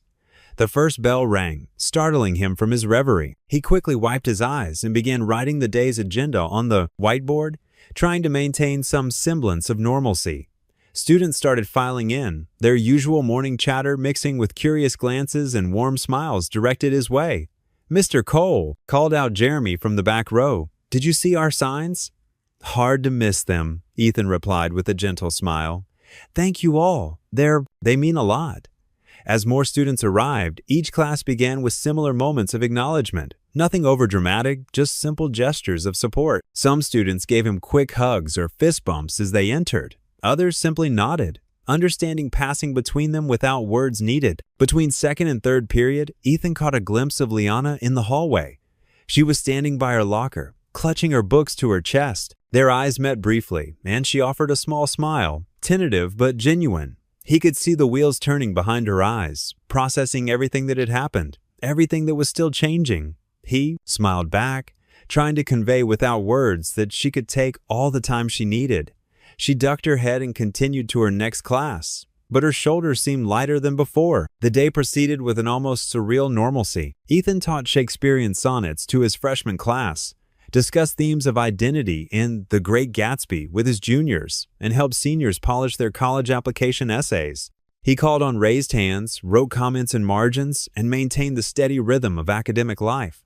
During fourth period, he noticed movement at his classroom door. Maya stood in the hallway, one hand resting lightly on the doorframe. She wore her usual professional attire, a navy blazer and pencil skirt, but her expression was softer than he'd ever seen it at school. She watched as he guided his students through a discussion of symbolism in To Kill a Mockingbird, her lips curved in a gentle smile. Ethan continued teaching, aware of her presence, but focused on his students. He moved around the room, encouraging participation, drawing out quieter voices, creating the safe space for learning he'd always strived to maintain. This was who he was, not just Liana's newly discovered father or Maya's long-ago love, but Mr. Cole, the teacher who believed in the power of stories to change lives. "Remember," he told his class as they discussed Scout's gradual understanding of her father, "sometimes the most important lessons come from seeing people as they truly are, not as we first assumed them to be." Several students nodded thoughtfully, and Ethan caught a few casting knowing glances his way. They were learning far more than literature this semester. Maya remained at the door, her smile deepening as she watched the natural way he connected with his students. The tension that had marked their every interaction since her return seemed to have softened into something else. Not quite comfort yet, but perhaps understanding. When the bell rang, students gathered their things, several pausing to welcome him back once more before heading out. Through it all, Ethan maintained his usual calm demeanor, though his heart felt full to bursting with their simple acts of acceptance and support. He turned to erase the whiteboard, maintaining the routine he'd followed for years. This was how healing would happen, not in grand gestures or dramatic moments, but in the quiet return to daily rhythms, in the steady work of teaching and learning, in the gentle reconstruction of trust and connection. Through all these ordinary moments, something extraordinary was happening. The truth, once spoken, was settling into place like dust after a storm, allowing everyone to see more clearly where they stood and how to move forward. Maya still watched from the doorway, her soft smile saying more than words could express. This was their new normal, complicated, imperfect, but honest at last. And somehow, in the simple act of teaching at his class, as if nothing had changed, everything had. The late September sun cast a warm glow over Maya's modest backyard. Potted flowers lined the small concrete patio, and a few raised vegetable beds showed signs of careful tending. Ethan stood at the wooden gate, his hand hesitating on the latch. Through the slats, he could see Maya kneeling in her garden, working quietly among the plants. He took a deep breath and opened the gate. The hinges creaked softly, causing Maya to look up. She brushed dirt from her hands and stood, smoothing her old jeans. "You came?" she said softly, pushing a strand of dark hair behind her ear. "I said I would." Ethan's voice was steady, though his heart wasn't. Maya gestured to two weathered Adirondack chairs near the vegetable beds. They sat down, the wooden chairs creaking under their weight. The garden smelled of earth and late-blooming flowers, with butterflies dancing between the plants. "The tomatoes look good," Ethan said, nodding toward the calm, raised bed. "Liana helps me with them. She has a green thumb." Maya's hands twisted in her lap. "I think she gets that from you. Remember that herb garden you had in college?" "On the fire escape," Ethan said, a ghost of a smile crossing his face. "The superintendent kept threatening to make me take it down." Silence stretched between them, filled only by the gentle rustle of leaves in the breeze. A wind chime tinkled softly from the back porch. "Ethan," Maya began, her voice thick with emotion, "I know I've said it before, but I'm so sorry. Every day for 17 years, I've carried this weight." "Maya," Ethan started to interrupt, but she held up her hand. "Please, let me finish." She took a shaky breath. "I was young and scared and completely wrong. I convinced myself I was protecting you, that I was doing the right thing, but I was just protecting myself from facing my own fears." Ethan leaned forward in his chair, elbows on his knees. "I won't lie to you, Maya. There's still anger there. When I think about all the firsts, I missed her first steps, first words, first day of school." His voice cracked slightly. "Those moments are gone forever." Maya wiped a tear from her cheek. "I know, and I can't give those back to you." "No, you can't." Ethan's words were soft but firm. He looked out across the small garden, watching a butterfly land on a bright purple coneflower. "But you know what I've learned? Anger is heavy. It weighs you down, keeps you stuck, and I've spent too many years being stuck." He turned to face Maya directly. "These past few weeks, getting to know Liana, she's amazing, Maya. She's thoughtful and kind and so much smarter than she gives herself credit for. You did that. You raised her to be wonderful." "She's always been more like you than me," Maya admitted. "The way she loses herself in books, how she thinks so deeply about everything. I used to watch her and see you in every gesture." Ethan stood up, walking over to the tomato plants. He touched one of the leaves gently. "I'm still angry," he said, "but I'm choosing to let love be stronger than resentment. Liana deserves that. We all do." Maya joined him by the vegetable bed. "She talks about you all the time now, about your tutoring sessions, the way you explain things. She's different, lighter somehow." "I see him in her too," Ethan said quietly. Maya looked puzzled. "Who?" "My dad. The way she furrows her brow when she's concentrating, it's exactly like him." He smiled sadly. He would have adored her. From inside the house came the sound of a door closing. They both turned to see Liana step onto the back porch, her dark hair pulled back in a messy ponytail, wearing one of her oversized sweaters despite the warm day. She hesitated at the top of the steps, looking uncertain. "Mom? Mr. Cole? Is everything okay?" Ethan glanced at Maya, who nodded almost imperceptibly. He walked toward the porch steps, his heart pounding. When he reached them, he knelt down so he was looking up at Liana. "Everything's okay," he said gently, "but I'd like to ask you something important, if that's all right." Liana nodded, her hands fidgeting with the hem of her sweater. "I know this has all been complicated and confusing," Ethan continued, his voice soft but clear. "And I know I've missed so much time I wish more than anything I could get back. But I'm here now, and I'd like to be part of your life. Formally, really be your dad, if you'll let me." Liana's eyes filled with tears.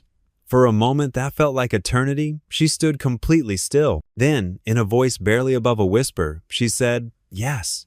The word was simple, but it changed everything. Liana took a step forward, and Ethan opened his arms. She fell into them, burying her face in his shoulder as tears fell freely. Maya watched from the garden, her own cheeks wet, as father and daughter began to bridge the gap of 17 years with a simple, healing embrace.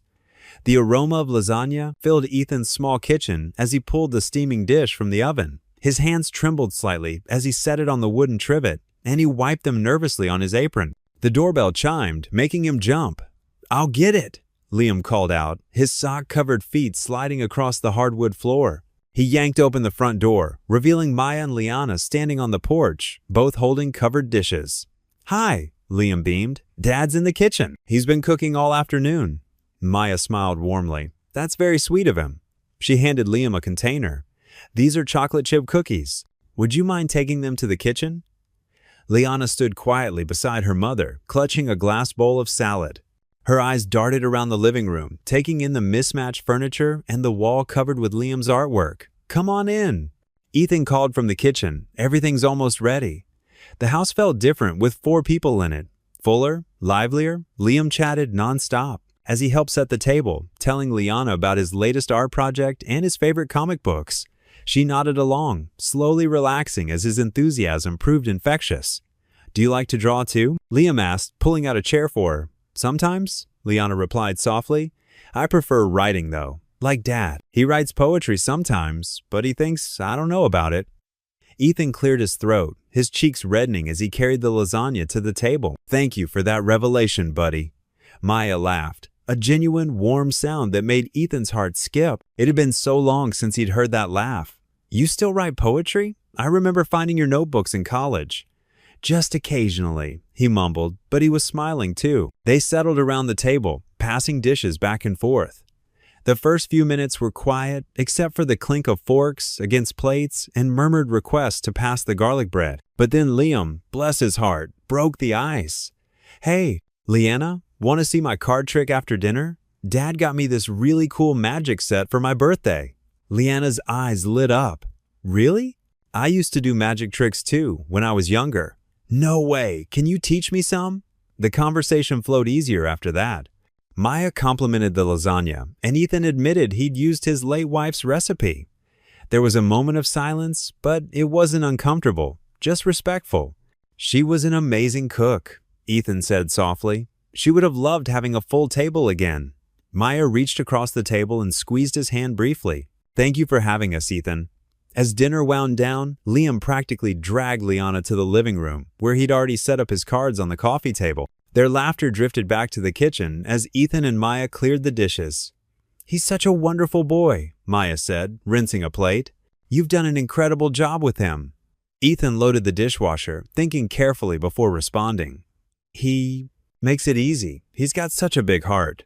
He paused. "Like Liana. She's amazing, Maya. You should be proud."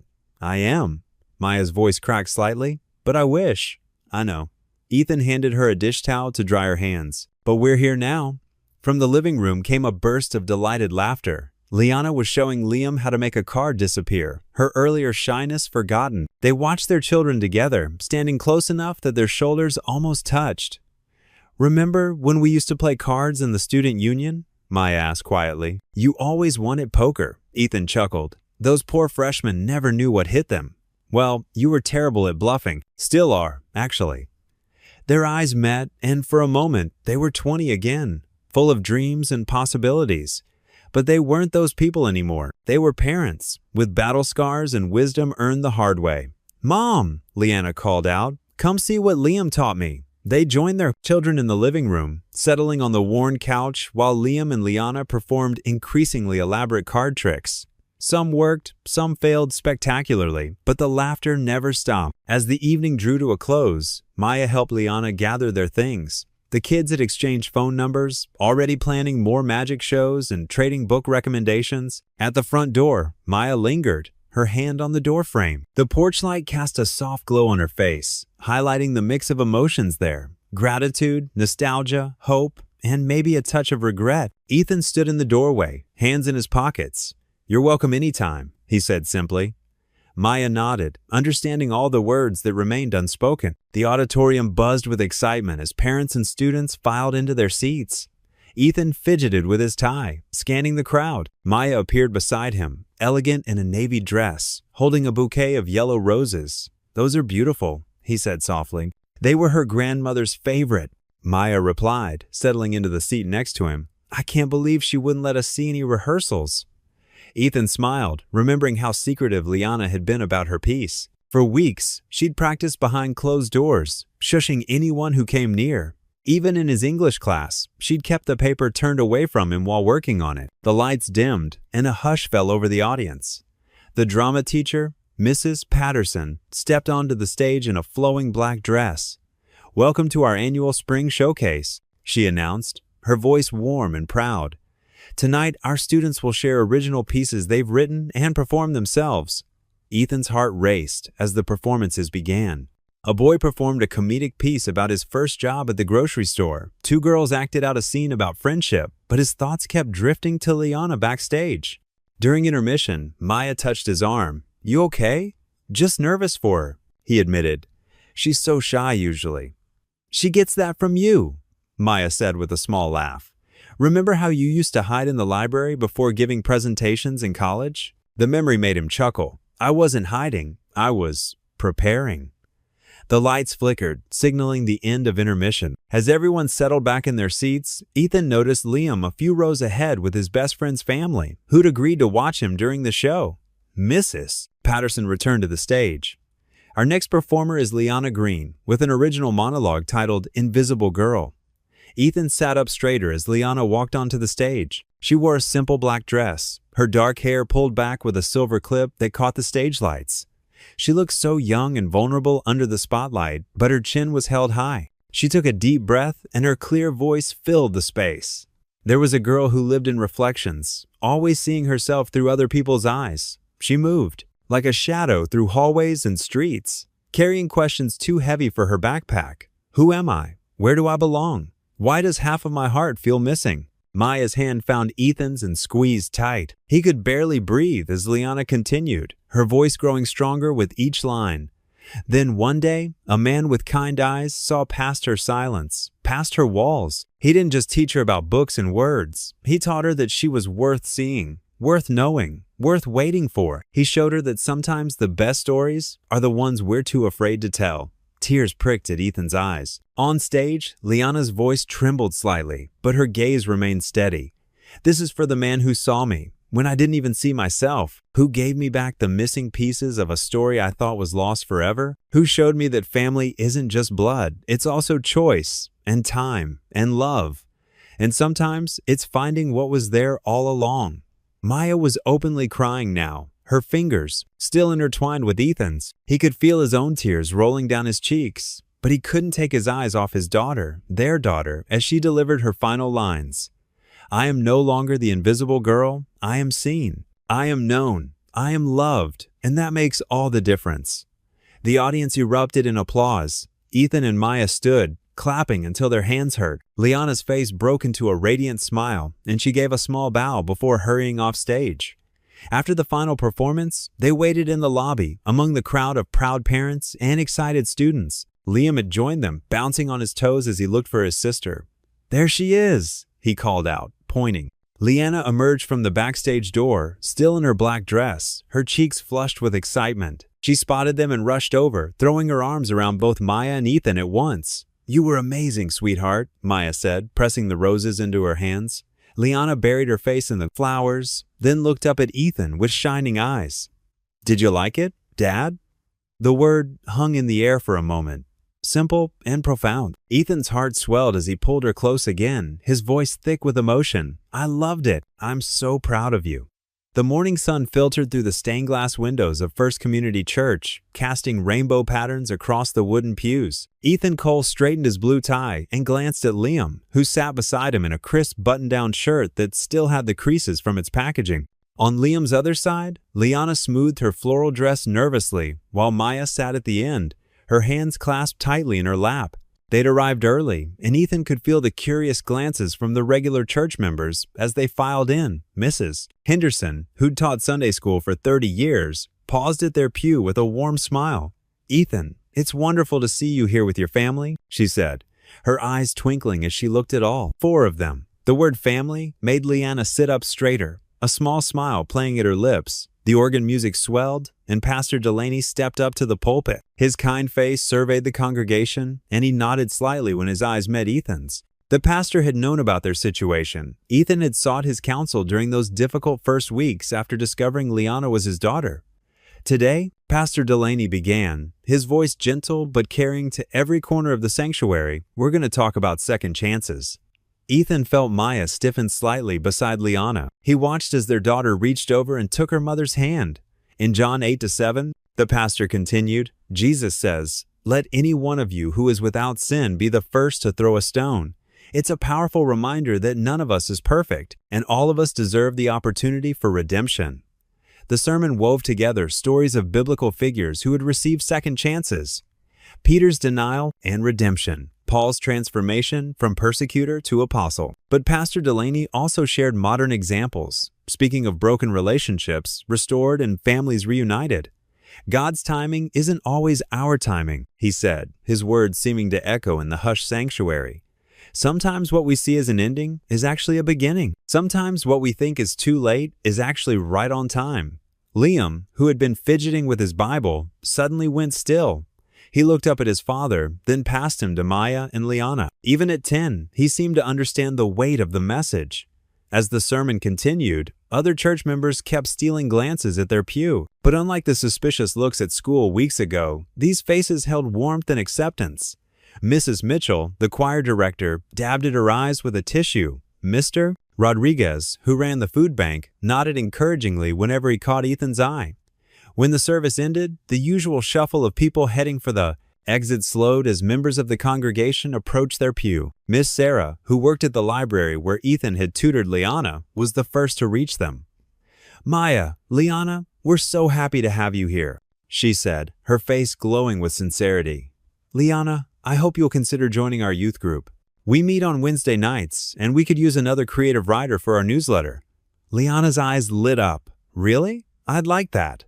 More people came forward. Mrs. Cooper invited Maya to join the women's book club. Mr. Wilson, who coached Little League, told Liam and Liana about the church softball team that would be starting in the spring. Each interaction was natural, welcoming, free of judgment. The children were drawn into a group of kids their age, leaving Ethan and Maya standing together near the back of the sanctuary. Pastor Delaney approached them, his eyes kind. "God has a way of bringing things full circle," he said quietly. "Sometimes the longest roads lead us right back where we need to be." Maya's eyes glistened. "Thank you for making us feel welcome," she whispered. "This is your home too," the pastor replied. "All of you." As they gathered their things to leave, the morning sun had risen higher, streaming through the windows in bright shafts of light. Liam and Liana walked ahead, already deep in conversation about youth group activities. Maya followed, stopping to speak with Mrs. Henderson about the book club. Ethan paused at the church door, looking back at the sanctuary. The rainbow lights from the stained glass still danced across the pews where they'd sat. He thought about all the Sundays he'd spent here alone with Liam after his wife passed. The comfort he'd found in these walls, the strength it had given him to keep going. Now, watching his expanded family walk toward the parking lot, seeing the way Liana's hair caught the sunlight just like her mother's, hearing Liam's laugh mix with his sister's, Ethan felt a profound sense of gratitude wash over him. He looked up at the clear blue sky, a gentle breeze carrying the scent of early autumn. "Thank you," he whispered, his words carried away on the wind. The words were simple, but they held everything. Thanks for second chances, for healing, for the mysterious ways life could bring people back together. Thanks for the grace to forgive, the strength to rebuild, and the love that could bridge even the widest gaps. The June afternoon blazed golden and warm, casting dappled shadows through the maple trees in Ethan Cole's backyard. The sweet scent of barbecue smoke drifted through the air, mingling with the sound of laughter and cheerful conversation. Checkered tablecloths fluttered in the gentle breeze, weighted down by paper plates, plastic cups, and bowls of potato salad and coleslaw. Ethan stood at the grill, spatula in hand, watching hamburgers sizzle. His cotton shirt sleeves were rolled up to his elbows, and a light sheen of sweat glistened on his forehead. Maya approached, carrying a fresh plate of uncooked hot dogs. "The natives are getting restless," she said with a smile, nodding toward the crowd of hungry teenagers sprawled across the lawn. "I think Mr. Harrison's about to start gnawing on the paper plates." Ethan chuckled. "Tell him to hold his horses. These burgers need another minute." Maya lingered beside him, arranging the hot dogs on the spare corner of the grill. "Remember when we used to cook ramen noodles in your dorm room? On that illegal hot plate?" Ethan grinned. "I'm surprised we never burned the building down." Across the yard, Liana sat cross-legged on a picnic blanket with Liam and several other students, dealing cards for what appeared to be an intense game of Uno. Her laugh carried across the yard, bright and uninhibited, so different from the quiet girl who'd first walked into his classroom 9 months ago. Principal Stevens made his way through the crowd, stopping to chat with parents and teachers. When he reached the grill, he clasped Ethan's shoulder warmly. "Cole, got a minute?" Ethan handed the spatula to Maya. "Don't let them burn?" She raised an eyebrow. "I think I can handle it. I did manage to keep a child alive for 15 years. Ethan followed Stevens to a quiet spot near the garden beds, where spring flowers were giving way to early summer blooms. The principal's expression was serious but pleased. "The school board approved the new student mentorship program," Stevens said. "Full funding, starting next semester. We want you to run it." Ethan blinked in surprise. "Me? After everything that happened this year? Well, you've shown exactly the kind of leadership we need. The way you handled the whole situation, how you kept your dignity, and put the students first." Stevens shook his head admiringly. "Plus, your test scores are through the roof, and that poetry program you started has kids actually excited about literature." "I don't know what to say," Ethan admitted, Say, yes, you'll keep teaching your regular classes, but you'll also coordinate with other teachers, train peer mentors, work with at-risk students. It comes with a decent raise, too. Before Ethan could respond, a commotion erupted from the Uno game. Liam had apparently just dropped a draw 4 card, causing dramatic groans from his opponents. Think about it, Steven said. Let me know by next week. Back at the grill, Maya was successfully managing the food situation, expertly flipping burgers while fielding requests from hungry guests. Miss Calloway, who had become one of their strongest supporters after the truth came out, was helping to organize the buffet line. So? Maya asked as Ethan rejoined her. What did Stevens want? They're starting that mentorship program we talked about. He offered me the coordinator position. Maya's eyes lit up. Ethan, that's perfect for you. You're already everyone's unofficial mentor anyway. Yeah, but he hesitated, watching Liana laugh at something Liam had said. It'll mean longer hours sometimes. And you're worried about having enough time for the kids? Maya guessed. When he nodded, she touched his arm gently. You know, being a good father doesn't mean being available every second. It means showing them how to live with purpose, how to make a difference. Besides, she added with a smirk, I happen to be an excellent co-parent. The afternoon wore on, golden lights softening into the warm hues of early evening. Parents chatted in clusters while kids played frisbee on the lawn. Marvin, Ethan's veteran friend, had set up his guitar and was teaching a group of students some old folk songs. Liana approached the grill, where Ethan was cleaning up. She'd grown taller over the year, more confident in her movements. The shy, uncertain girl had bloomed into someone who walked with her head high, who raised her hand in class, who wrote poetry that made people cry. Need help, Dad? The word still made his heart skip. Sure, kiddo. Want to pack up these condiments? They worked together in comfortable silence for a moment, the kind of quiet that comes from trust rather than fear. Then Liana spoke softly. You know what I was thinking about? What's that? That first day you offered to tutor me. I was so scared you'd say no. She closed the lid on a container of pickles. I didn't know then that you'd turn out to be my father. I just knew you seemed kind. Like someone who might actually care if I succeeded or failed. Ethan had to swallow hard before he could speak. I did care. I do care. I know. Liana straightened up, looking at him directly. The setting sun caught her eyes, Maya's eyes, and made them shine. It's been the best year of my life. Ethan pulled her into a hug, holding her close as the summer evening wrapped around them. Over her shoulder, he could see Maya watching them, her expression soft with love and maybe a hint of remembered regret. But regret was part of their story, too, part of what had brought them here to this moment. The yard was full of people who had become more than just a school community. They were family now, bound together by choice and circumstance and forgiveness. Liam was teaching some younger kids a card trick. Marvin was leading a chorus of This Land is Your Land. Miss Calloway was sharing her famous chocolate chip cookies. And here was Liana, his daughter, strong and whole and healing, hugging him like she never wanted to let go, like she finally knew she would never have to. The crickets chirped their evening song as darkness settled over the neighborhood. On Ethan's front porch, the old swing creaked gently back and forth, holding both him and Maya as they watched the first stars appear in the darkening sky. The day's celebration had wound down, leaving behind only the comfortable quiet of a summer night and the distant sound of their children's laughter from inside the house. Maya wrapped her arms around herself, though. The evening wasn't cold. I keep thinking I'm going to wake up, she said softly, that all of this will disappear like a dream. Ethan turned to look at her, his expression gentle. The porch light cast a warm glow on her face, highlighting the slight worry lines around her eyes, lines that hadn't been there in college. It's real, he assured her, all of it. Through the living room window, they could hear Liam's excited voice explaining the rules of Monopoly to Liana, followed by his sister's playful protest about his creative interpretation of the banking system. The sound made both parents smile. They're good together? Maya observed, her voice thick with emotion. I worried so much about how Liana would adjust, but Liam, she shook her head in wonder. He's got a big heart, Ethan said proudly. Just like his mom did. He paused, then added, Sarah would have loved Liana too. Maya's eyes softened at the mention of Ethan's late wife. Tell me about her again? She was a special education teacher, Ethan said, his voice warm with memories. She could see straight through to anyone's heart. When she got sick, he swallowed hard. She made me promise to keep my heart open. I didn't understand what she meant until now. The swing creaked as Maya shifted. I've been running for so long, she admitted. From my mistakes, from the guilt, from, she gestured between them, from everything we could have been. Inside, they heard Liana laugh, a pure, unguarded sound that made Maya's eyes water. I robbed her of so much, she whispered. Robbed you both. Ethan was quiet for a moment, listening to the nighttime sounds around them.